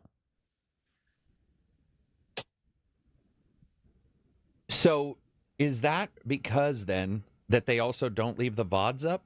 Do they still delete the VODs after a certain number of days, or is that? I think for affiliates they delete after like either a couple months or something. So even with a person who's whatever, a partner, they're still at some point in the future deleting those VODs? No, no. Partners don't. Partners, it stays. Yeah, it stays. Okay, that's good. Yeah, I don't know. But a lot of people are deleting their VODs because of DMCA stuff, right? Dude. Because they have that issue. Yeah. Just a couple days ago, I got I wasn't getting a ton of money on it, but I got an alert saying I was demonetized on a video, and I just uploaded, it might have been a podcast, and I was like, oh, shit. And I go in. Yeah. That was like 9 months, 10, 12 months ago, and the company had made themselves and claimed the music. Like, they were not the company maker or anything. They had, it was like old DMCA, basically. And that is a thing, man. I mean, I don't know how to control it, but it is a thing where companies can just go back and DMCA something that was okay prior. It sucks, because they have bots for that, too. My big question is, Forza has closed a couple of the online stuff because of the IPs of the cars. Mm-hmm. God forbid we get digital tracking and IP that can figure out you got a Maserati in your game and you're not paying. God. It's no, that IP is no longer allowed, and you get hit because Forza didn't pay the licensing fee. Oh dear God, bro, it's happened. That'll happen. So, that's gonna happen, right? I don't want to know that's gonna happen. Exactly. We all want to live in a fantasy zone where that's not gonna happen, because I know the AI stuff is around the more. Like, it's either super out in space that people are worried about, or it's the right now very definitive stuff. I'm worried about the soft uses where we think it's all one thing, and then if you track it, you're like, oh, shit. Because there are a lot of racing games that lose online functionality because of those IPs, or they can't be sold anymore. We see those like, oh, we can't sell it on digital. They're not paying their IP. It would suck, man. You got your Forza stream that still brings you a little bit of cash or whatever. Copyright, I get why that stuff is important, but it just sucks sometimes. Like, there's a lot of like limitations on, and the more stuff that's being made and licensed, the more like creative limitations there are going to be on stuff that, like, especially modern, like a game set in modern days. Like GTA, for example, never has like actual car names and stuff, but at the same time, it's set in reality and the one. Yeah, they got that music. Though. That music's they got really good music selection. There's been a couple times though where people who've streamed their music. Pacific Drive has a streamer version. Dude, no, but seriously, what you said, like GTA not only has like really, really good music on like the big radio ones, but even the underground stuff.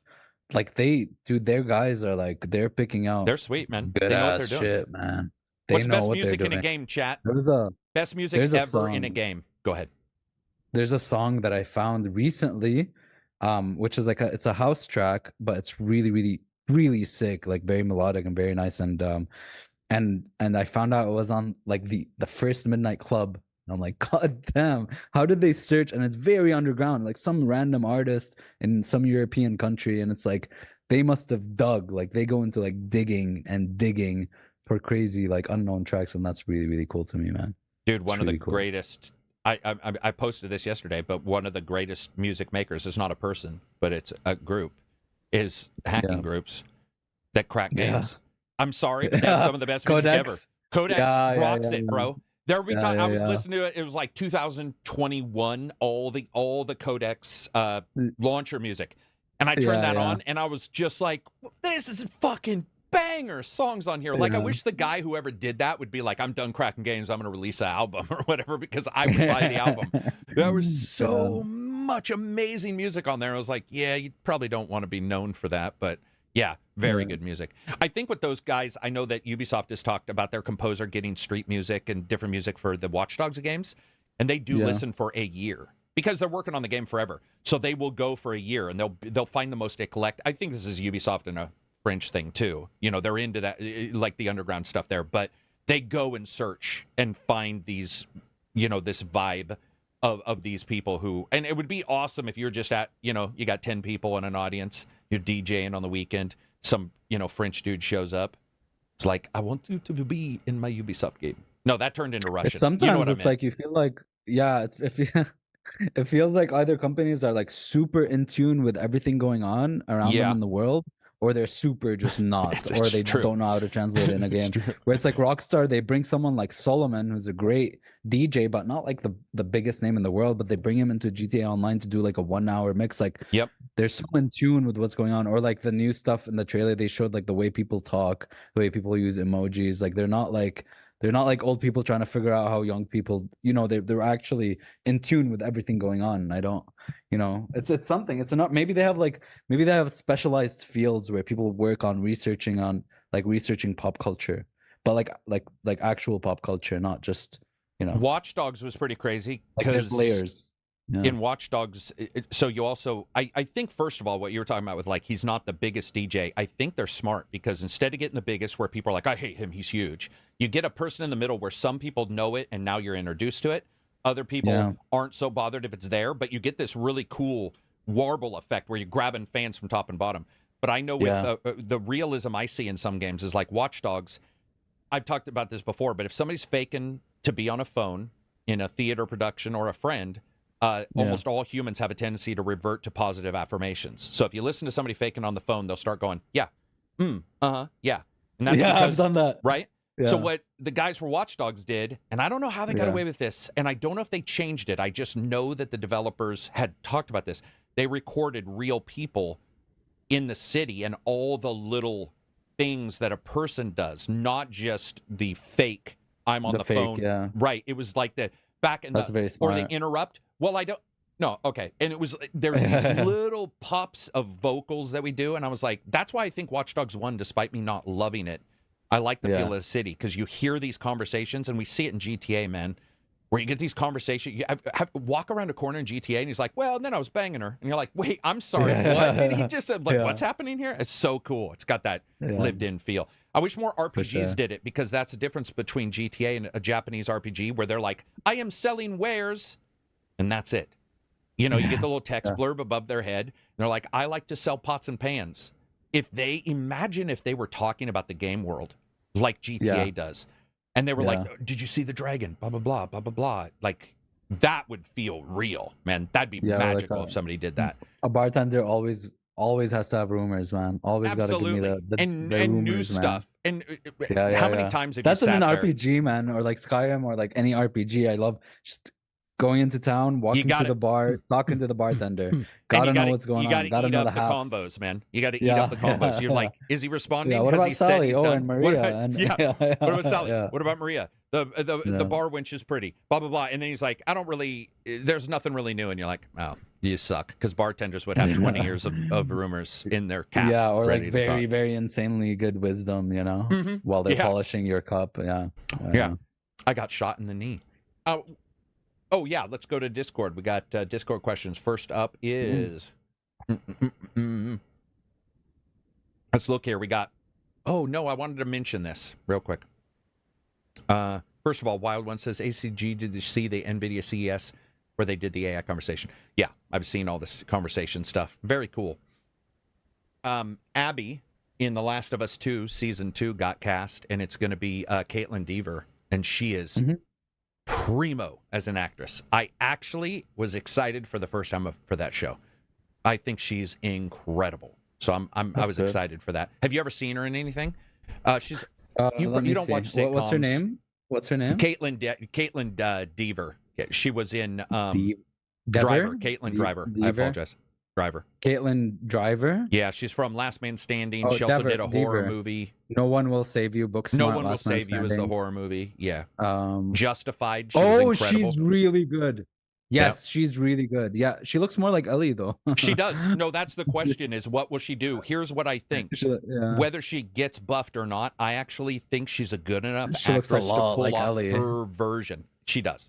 She very much does. Yeah. Well, hopefully, because I really dislike the version they had in the game, so maybe she could like breathe some new life into her. Dude, she is a primo actress, man. Like Last Man Standing's a sitcom, but there's sad parts in it because it's home improvement, dude. Because Abby had like a punchable face, you know what I mean? So maybe that affects stuff, and like the way she acts and like talks. Like Laura Bailey is great. I'm not talking about that. I'm just saying maybe like the way the stuff that happened. Yeah, it'll be cool to see, man. I'm excited. I think she actually knows her shit. She's really good. What was actress. She was in something that I found very, very Justified. She's in Justified. Curb Your Enthusiasm. Jesus. Yeah, I'm excited for it. Next up, I just wanted to mention that. We talked about Suicide. Mega Mix says Half-Life RTX trailer and thoughts on older games getting RTX treatment.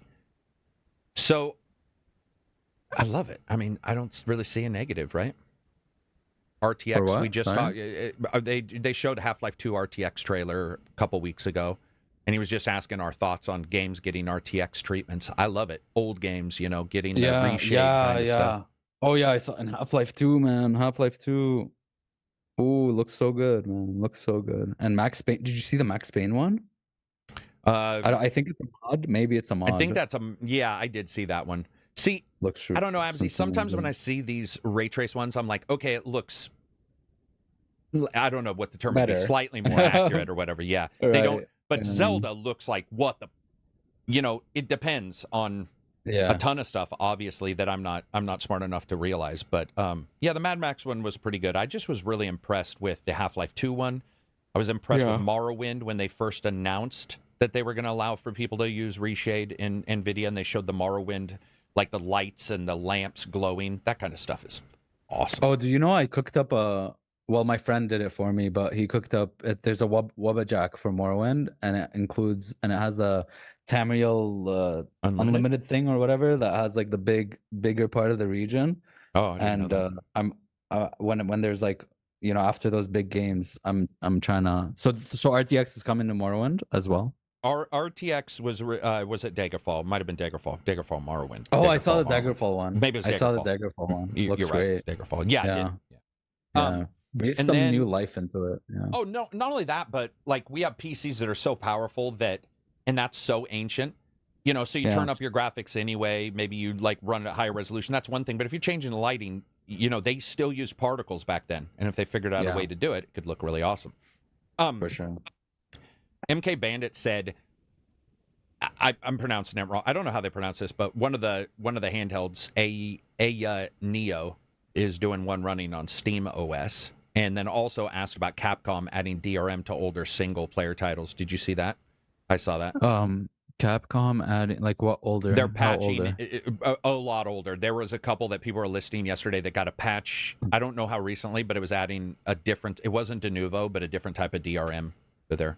I don't have any. Interesting. I don't really have any issues with them adding DRM to it, unless it affects the game. One of the only cases, that's the thing. One of the only cases DRM actually affected a game was because it was implemented badly, or they had like an issue in Village, but they corrected that. So that's the only thing I can think of. High CPU usage kind of thing, where it was hitting. I think it was it was validating every couple frames or something, or it was validating way too much. Yeah, I do remember that. Right. So that's the only. Other than that, de novo, like people like to pretend. It's just it doesn't really affect frame rate that much. It's just when it's implemented, but implementation is the key thing. And this how isn't it's implemented de novo anyway. How it's validating. So that's not de novo. Yeah, it's a different one. But that's weird because it would have already been pirated by now. Like they would just not patch it in the pirate versions. Like I don't get it. I don't understand why. Well, I was thinking, does it mean they're doing a package deal on some like Capcom Classics or whatever that you can buy? Oh yeah, like Sega. They want to hold. They want to make sure that you can. See, I don't know. It's like I never know why you would add DRM to an old one. Like you're just like, all right, that's the old game. We didn't have DRM, just let it go. But I don't work at these companies. Someone internally thought it made enough sense to add it. And you're just it's not me. It's a weird one. And then I wanted to add, Frame Gen is coming to the last 2 gens of handheld AMD devices, which is awesome. That's amazing. That's so good, man. Did you hear why they did it though? That's what handheld needs. Why? Because those CPUs and APUs, they were trying to decide what to put in laptops, and they've decided to put those in laptops. And so the idea is to get good performance on the laptops, you're going to want to use Frame Gen, but they're the same ones in the handhelds. So they were like, might as well just add it. But the plan, I don't think I don't know, man. I sort of wonder if they just hope you're going to buy a new handheld, because there was a lot of question if they would be able to do Frame Gen on this. And it seems to me that once they decided to show it more or put this APU on more things, that it's like, we want it to perform well, we're going to put Frame Gen in there. I think Frame Gen in a handheld's awesome, unless you're like at 12 FPS or whatever. But it helps. I'm excited for it. Dude, the handhelds are becoming amazing. Yeah, the claw, that's the such MSI a great claw. use case. That's the first thing I thought of when Frame Gen started becoming a thing. I was like, handhelds. Yep, for sure. Yeah. Especially if you can get like a 30 in a handheld or something, you want to go to 60, that's fine.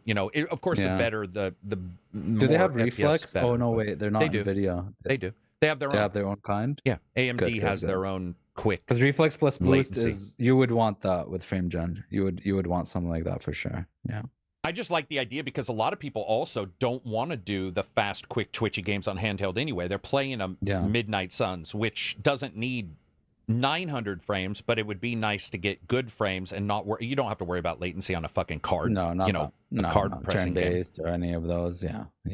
Does anybody else in here have I almost said chat. Does anybody in here have handhelds, and what ones do you have if they're not Switch or the old ones? I mean, has anybody got the newer, 1X Player Pros, ROG Ally, or Legion, AO?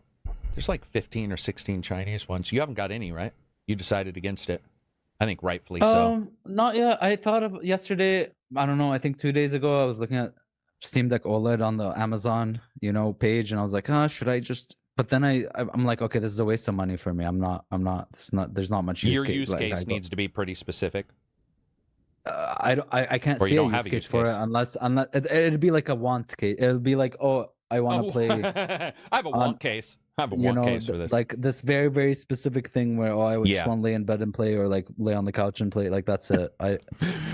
You know what I mean? You remind me of the person who has to defend, or not defend, but ask for their raise. You'll hear that sometimes. Plus, I'm happy with my Switch, man. Like I have a Switch. I'm happy with it. It's not the best performant, but like I'm gonna play Binding of Isaac on it. It's not gonna matter. It's Moon Knight is on it. But so Switch 2 will be my next, because it also has amazing exclusives. Like that's what I mean. There's it's more of a use case there. Looks here, people are saying just switch. SPZ says just switch. I had the deck change for the Ally. I have a Switch. That's it. Don't have one. I can see the appeal of Steam OS. Is GPD Win Max 2? Somebody has GPD Win Max 2. Got Steam Decks. Me as a father, and I have a 1-year-old, love the Ally. Steam Deck looks interesting, but I don't play PC, so I don't have a Steam library. That's a good point. They don't have they're not playing anything on Steam in the first place, so having a Steam Deck is not a use case like that. Yeah, I hadn't thought about that, because there's so few people I hear say that. That is a legitimate reason to not have it. That is awesome. Like, I hadn't even thought about that. Yeah, and especially a person who doesn't have a Steam, you're not going to want to dive through the fake fucking this is verified on Steam bullshit. Their Steam verification is hot trash, man. I'm sorry. They need to really fix that. A lot of these companies need to fix search, right? Mm-hmm. They need to have search that works. And we see that it doesn't in a lot of these. I would love to see that. And I would love to see discovery be better. Steam's discovery is still sort of hot, it hot is, hammered shit. But I hear good things from devs about like discovery. Steam discoverability? Well, there's like slotted times. Yeah, Their main way, I believe, is like, so they do these sales and they ask you if you want to opt in. That's like a big way. I also heard, this is true, by the way, that you can request codes whenever you want from Steam. Like, let's say you request like 2,000, 3,000 codes for your game. You could sell them on online retailers, and you retain 100% of the game revenue. Steam doesn't take a cut. Do you know what I just heard that sort of changes a lot of my thoughts on things? What? Depending on which digital store you have your game, you buy the game to give out the code. So the publisher is buying the game. So when a publisher says we don't have any codes to give out for reviews, they quite literally may not have codes because they have to pay for those codes with their own cash, which I thought was interesting. Yeah, I verified it. It's true. Oh, I personally had always thought they just ran out of codes. They use a generator of some kind, and they're like, we're out of codes. We're not going to generate anymore. And by the way, nobody's owed a code. If they want to generate 0, whatever, that's fine. But yeah, so I believe it might have even been Ubisoft talking about being on Game Pass. But it was like one of them, you have to pay a certain amount, like 40% of your game for each review code, which, by the way, I honestly think, in a way, that's they'd fair. Get more return, I guess. Yeah, they'd get return on that. But I mean, in your brain, I never thought about that. But then you realize, well, Xbox would need their money for the game. Like, it makes sense. But it's where the PR company is buying from themselves in a weird way. They're like buying. The PR group is buying codes because it circles back. Because it circles back to the PR. The I thought it was an interesting thing that one of the guys he said it in open chat. But he's another podcast. I just don't want to say his name because he didn't say it out loud on a podcast that I know of. But I just thought that was an interesting point. Very interesting, yeah. You get those code, police who are like, I didn't get a code. And in the past, I'd just be like, they didn't want to generate another one. But now I'm like, maybe they just have a certain amount of money in PR and they're out. It's like, we out. Yeah. We out. We don't got no more cash. Let's see. One thing Nintendo does particularly well is supporting all forms of co-op when it fits. What do you mean? I'm just reading a post. They say one thing Nintendo does particularly well is supporting all forms of co-op in their games where it fits. I guess I just don't do co-op on Switch ever. Do you? It was.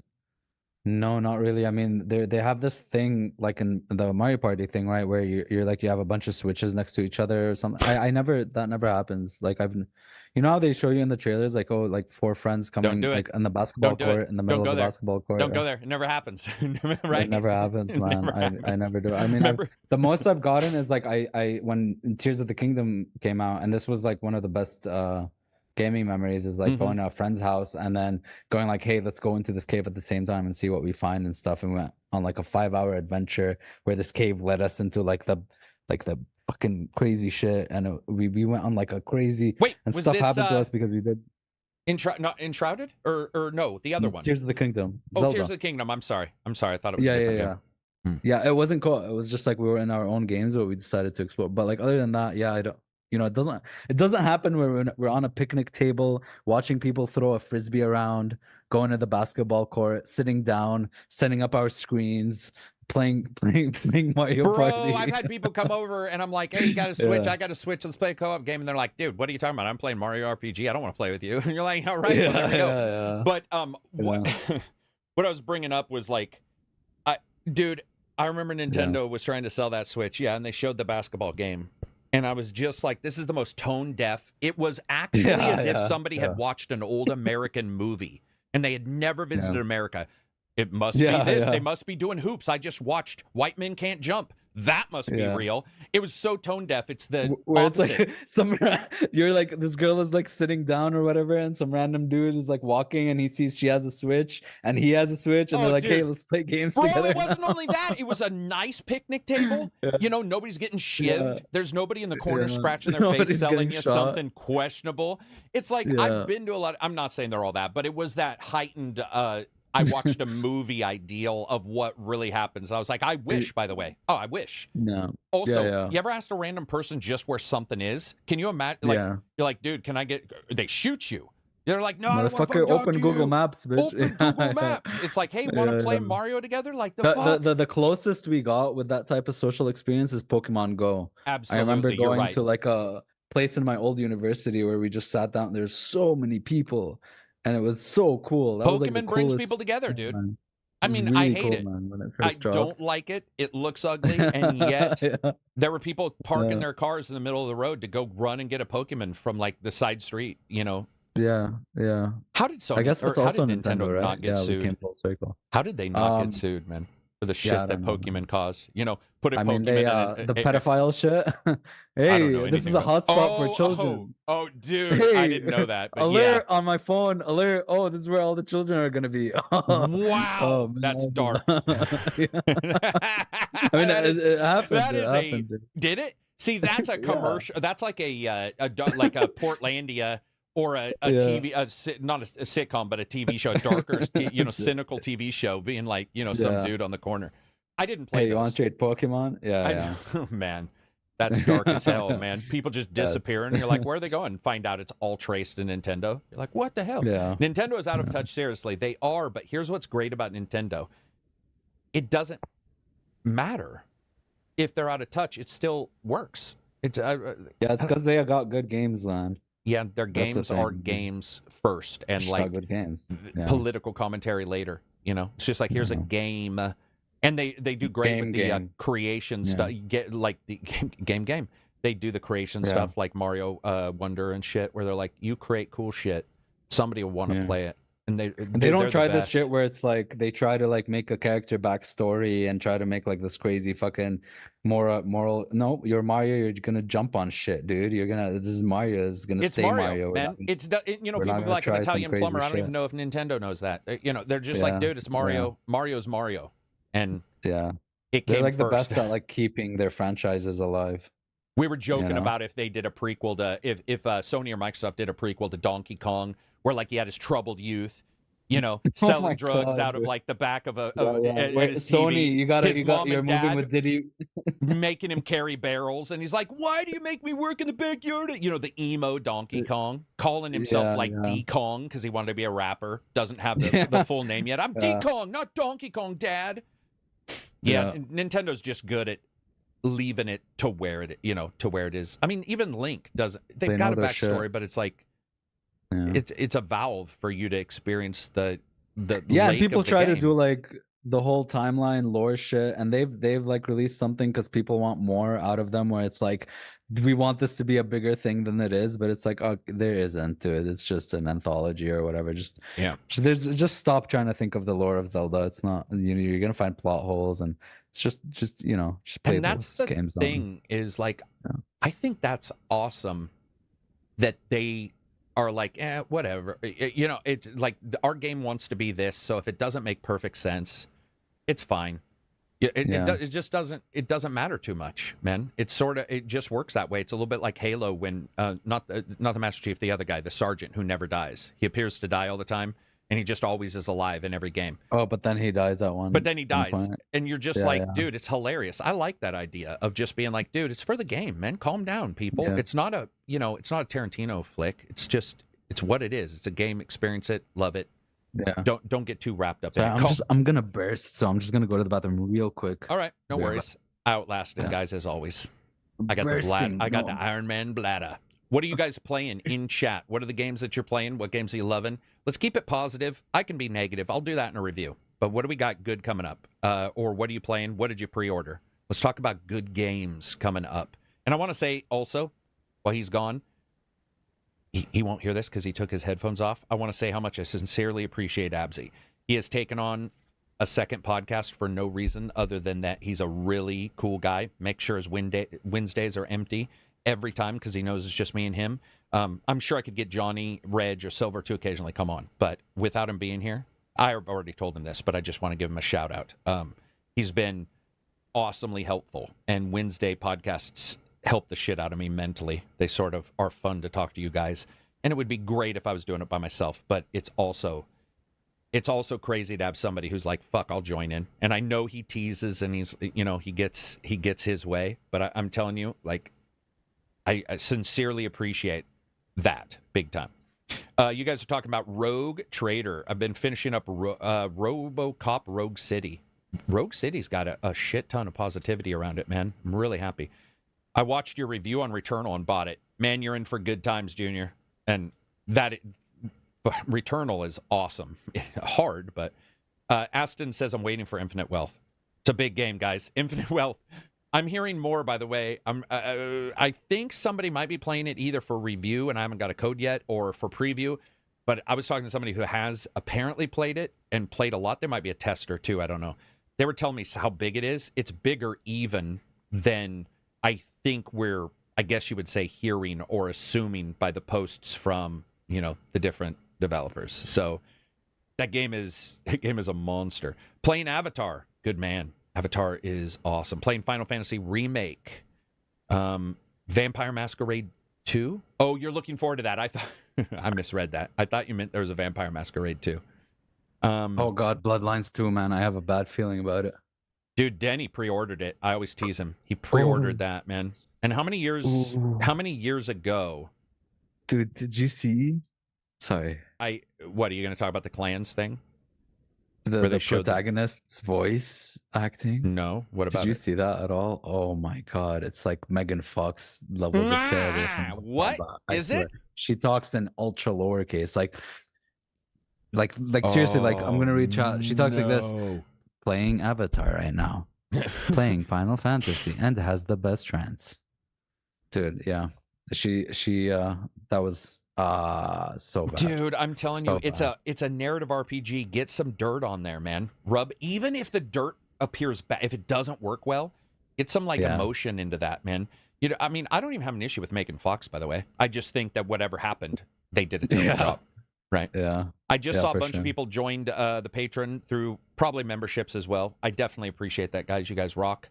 I would say when you were gone, we were just talking about games. I'd asked them what games they're interested in or playing right now. And a lot of people are still saying Infinite Wealth, but I was telling them, I talked to somebody who's playing it, or at least has played. I feel it might be for review. It might be a large preview. They're saying it's bigger than the devs are saying. Jesus Christ. Yeah. Oh man. I'm telling you, man, Yakuza 7 took me 70 hours. Like, I don't know. No, this is bigger, by the way.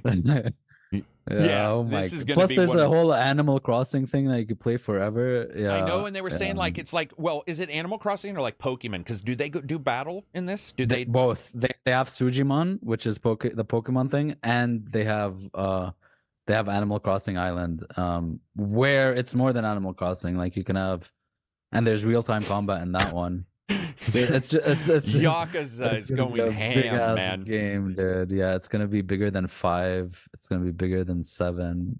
Yeah, it's crazy, man. I don't know. Says, I'm waiting for Division PvP game Heartland. I do want to play that big time.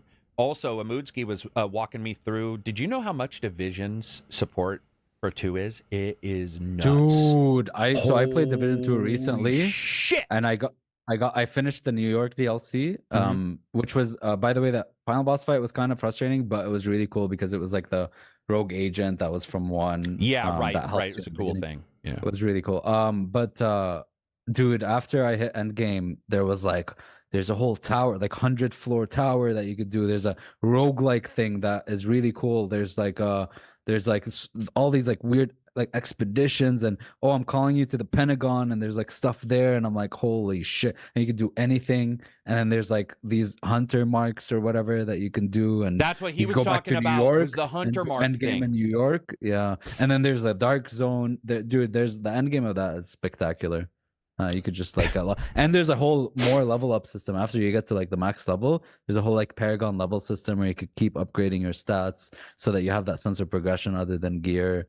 Like their support is phenomenal, dude. And there's still more DLC coming out, right? There's more DLC, yeah. And he was reading that. He was reading this like I don't even know what you call it. I guess you call it a roadmap or whatever. He's reading it, and I was just sitting there going like, dude, no wonder new games have such a difficult time because the competition now between the MMOs, the single players there's just so much, man. There's so much content, and that game is already, I consider Division 2 to be one of the best. What is it? It's service game, right?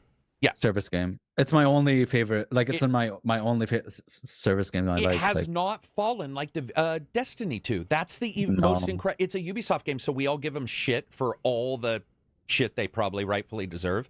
But Division 2 has just consistently nailed it, man. It's Massive is awesome, man. I really like Massive. I really like, and the Snowdrop engine. I love the Snowdrop engine. They know what they're doing, I'm man. very excited. Yeah, I'm very excited for Outlaws. Very. What else do we got in here in chat? Oh, go ahead. Sorry. I'm just going to read chat. And just again and again, I say their level design and world building is just always so good, so good. Their level design is amazing. Even in Avatar, which was like open world, they had like very intelligently placed, like everything, worked to get somewhere. Like you had those vines that were like I don't know, dude. They must have spent so much time working on that whole world, having all those intricate ways of traversal, where you can't just, There's a video on GDC that shows them gray boxing it, where they just do the gray box and a square to move around the levels, and it is nuts, because that was before Division 2 there was even guns. They were like, how do we make this world be fun to traverse? And some of the shortcuts they showed, I played so many hundreds of hours of that game, and I never found whatever shortcut. Dude, did you play New York DLC at all? Yeah, I played it. Yeah, I was a little mad you couldn't go back though. When I first jumped in, I was like, yeah, you can't go back for a until while. You beat it. But it's tighter this time around. It's not like as open as Washington, but there's so much verticality and in and out and up and above and to the right and to the left. Like there's so much. I don't know how they did it, man. They're really, really good with that. Well, do you think that maybe another reason is just the opposite of what we heard with Suicide Squad, was that because the verticality is only like maybe 4 stories, maybe in Division 2, that's why it works, because it still gives you the feeling of I can get on top of somebody or the enemy's on top of me, but it doesn't give you that feeling of where's the enemy. I haven't really felt, oh my God, where's the bad guy in Division 2? No, I usually am like, able to. I have had times where somebody's been up there and I've been like, how do I get up there? And and you find a ladder somewhere. But Wild Dez says, I was listening to a podcast and they said during 2023 Game of the Year, they said during 2023 their Game of the Year was Hitman Freelancer. Have you revisited it? I have revisited Hitman. Hitman is incredible. I want to revisit it. Yeah, I want to. I've been feeling it. I've been playing stealth games a lot, so. I'm not saying I feel guilty, but I do, when I do play the old game and I know I have new ones or whatever, there is that thought process of like, there's this new game, I should probably be playing that. But then, like last night I was playing Freelancer, not Hitman, but the spaceship Freelancer game. And I played like 9 hours. Yeah, we made their server executables in the same directory. So you double click it and you give anybody the IP. So last night we had some people testing out the streaming service in the Discord. And I was like, let's just jump in, see if it works still.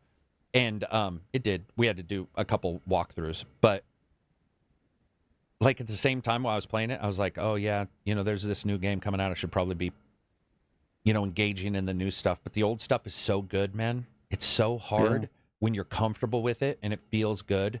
And somebody says, here's a new game. And you're like, yeah, I know. But, there's this thing I know that works really well for me. Yeah. I mean, I've beat Assassin's Creed Valhalla 4 times. So now, admittedly, before anybody jumps on me, that's mostly because I was testing streaming services and it's got a great picture quality. So I was testing. This is a lie. It's not the only reason. But I was testing bitrate a lot of times and looking at how massive game to replay, man. Yeah. It is, but it's also zen. It's not too hard unless you run into one of those whatever, the dudes on the horses who, in your Templars tab or whatever, you run into the wrong one. Because you got Assassin's Creed is like you get into those repetitive things where it's like, I'm just gonna chill and keep doing this. Dude, I was listening to the stories, they're singing songs and I'm we're talking in chat and I'm not really it's just like you're just sitting back playing and enjoying the game. Those narrative Legos better be something. I don't know what that means, Eternal. Speaking of, I'm looking forward to Splinter Cell remake. What? Is that still happening? What? Is there a Splinter Cell remake? I don't know. Yeah, they announced that a while ago, right? Did they? Yeah, right? Let me see. A Splinter Cell remake? Ubisoft Toronto will be leading development on a Splinter Cell remake day is rebuilt that? From the ground up. When's that story? Using the Snowdrop engine. Whoa, Snowdrop engine. What year's that story, man? They're still hiring.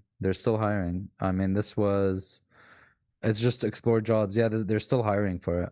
Technical artist, technical director, gameplay animator. I apologize. You guys are right who were talking about it. I'm wrong. I must have See, the problem is with remakes. Number one, not super interested. Number two, you never know when it's coming out. So I think I must have forgotten, but that's cool. Do you think remakes got to have Michael Ironside, though? Like, you got to jump on that grenade as quick as possible, get him voice recording, get him up there and clean that up. Man, what are they going to do for the Max Payne remake because the actor died? Nobody can fill that voice, man. He died really surprisingly pretty young, too. I mean, everybody who dies is technically younger than they would have made it, I guess. But he died. That was sort of, it wasn't more sad, but it did put a closure on that, I guess, didn't it?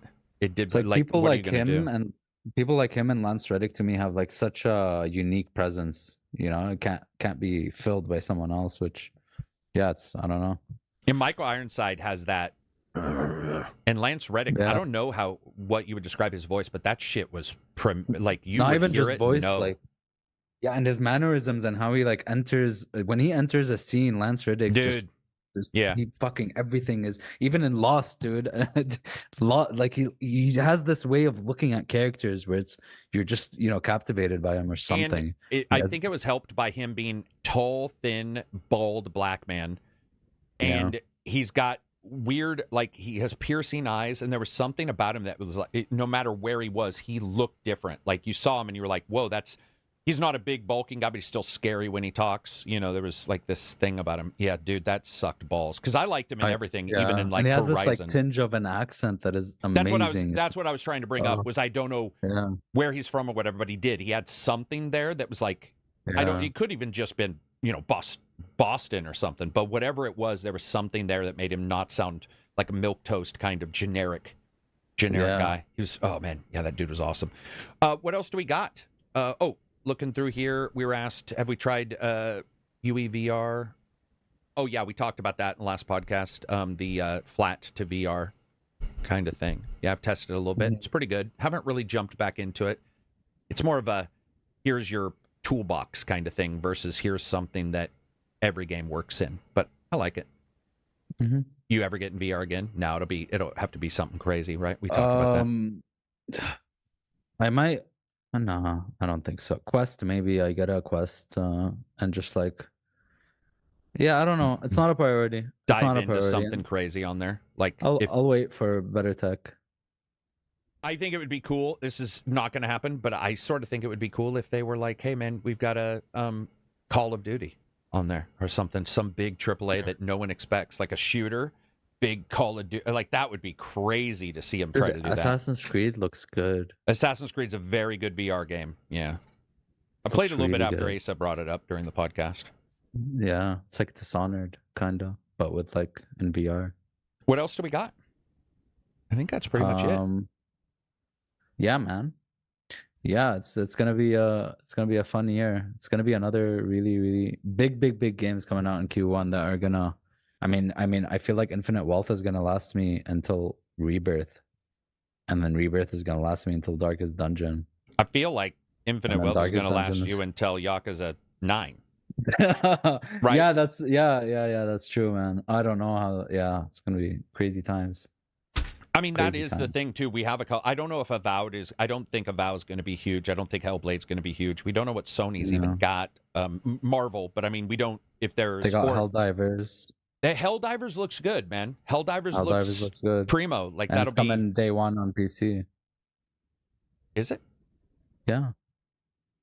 Well, I'm going PC for that for sure. Then, major reason is more people I know will. If it's not cross-play or what have you, I just know more people who have a PC. For sure, same. Yeah, they're saying all their live service games they want to do day one PC releases, but for their other ones, single player, stagnate them and stuff. Yeah. I don't think people. Stagger them. Not stagger them. Okay, you're just making sure. That would be awesome. We want to slow them down and make sure they're worse. I was like, what? It wouldn't surprise me in this day and age. But that is the other thing is, those service games they were doing, we have some of them split up, and we have 6 coming. I really want to see what they're playing, what Sony's playing, because I don't love service games, but there's got to be 1 or 2 cool plans in there. I want to see with the what is it? The Last of Us one getting canceled. At least it's got roguelike in the new one. But I would have liked to have seen what factions look like. Did you ever do the old The Last of Us multiplayer? Not really, not really. I jumped into it a tiny bit. I never really did that. Dude, remember when most games would have a PvP mode and a single play, like they'd have like the campaign. All games had like a campaign and then a multiplayer PvP mode. That's something we don't get anymore. It's like either single player or multiplayer. You don't get like a mixture anymore. You don't get like a, hey, do the other than COD, right? But COD can we really count COD at this point? Like that's why I was always the campaign at like 3 hours. I was always having issues with Halo Infinite splitting their multiplayer and single player. Yeah. I was asked a question on Reddit. It says, "Hey, Karak, I've been meaning to ask you. I think among game developers, you're unique and you buy every game you review. And yes, you talked about it in one of your earlier podcast monologues years ago. I think that's very useful self-correction. But I remember also ages ago, some game companies do not give out review codes, Warner Brothers ? But instead give you an access to an already existing reviewer account and let you play it. What do you do there? Do you still buy the game? Because technically you never received it. I do. That is exactly what I do, is buy the game. In fact, we've run into some issues because game cards that I used to give out, I think I can't remember it, but they changed it. I think it's PlayStation, where I used to buy a card and give it to somebody. Here's $60 versus the game if I couldn't get it. And then there were issues with that as well. But yeah, I do end up getting them. It's very rare that companies make you go through an account. Usually what they do is give you the game and then lock the account. The big problem is they're worried about leaks. Rockstar did that to me one time. They had an account that you signed into. And one thing that I do like about this, though, they can check if you beat it. I love it. Nice. That was one of the great things. It was like I saw, because I was just talking to this about this with Game Addict. I was like, if they catch too many people lying, companies are just going to revert to the most draconian ways of doing things. And the account that does take care of it. They can see everything you've done. I'm assuming, I don't know what Steam can see, but they can certainly see your achievements at the very least. Yeah, and that you didn't hack achievements, because you can do that quite easily. So it's just like, you use what is it? Not Game Engine. Cheat Engine? Is that what it's called? Cheat Engine, yeah. Dude, you can use Cheat Engine for a lot of stuff, man. Like, yeah. Cheat Engine seems we used to have a guy in the Discord who would just be like an expert on cheating in games. We did. Game Over. Was that cheat him? Something? Not Game Over, man. It was like I had like cheat or something in the name or something like that. I do remember that though, because I remember there were times where he was cheating stuff that made no sense. Like it was the most simple stuff. He'd be like, "Hey guys, I'm infinite life in this game and that game." I'm like, I don't know how you enjoy games, but hey, more power to you. I've cheated my way out of the start menu. You're like, seriously, dude. Like, why are you worrying about that? Let's see. What do you think about PS users having to pay for PS Plus for online on Helldivers? Oh, that's a thing that has been talked about, but kind of forgotten, is the whole idea of paying to play online. Yeah, for like an extra service. I don't know, man. Like with obviously with PC you don't have to pay shit. But like what is with that? What is with that? Why is it still a thing? You have to pay like $10 a month to be able to play online. Not even have like a Game Pass selection of games or anything. Like you just to play online.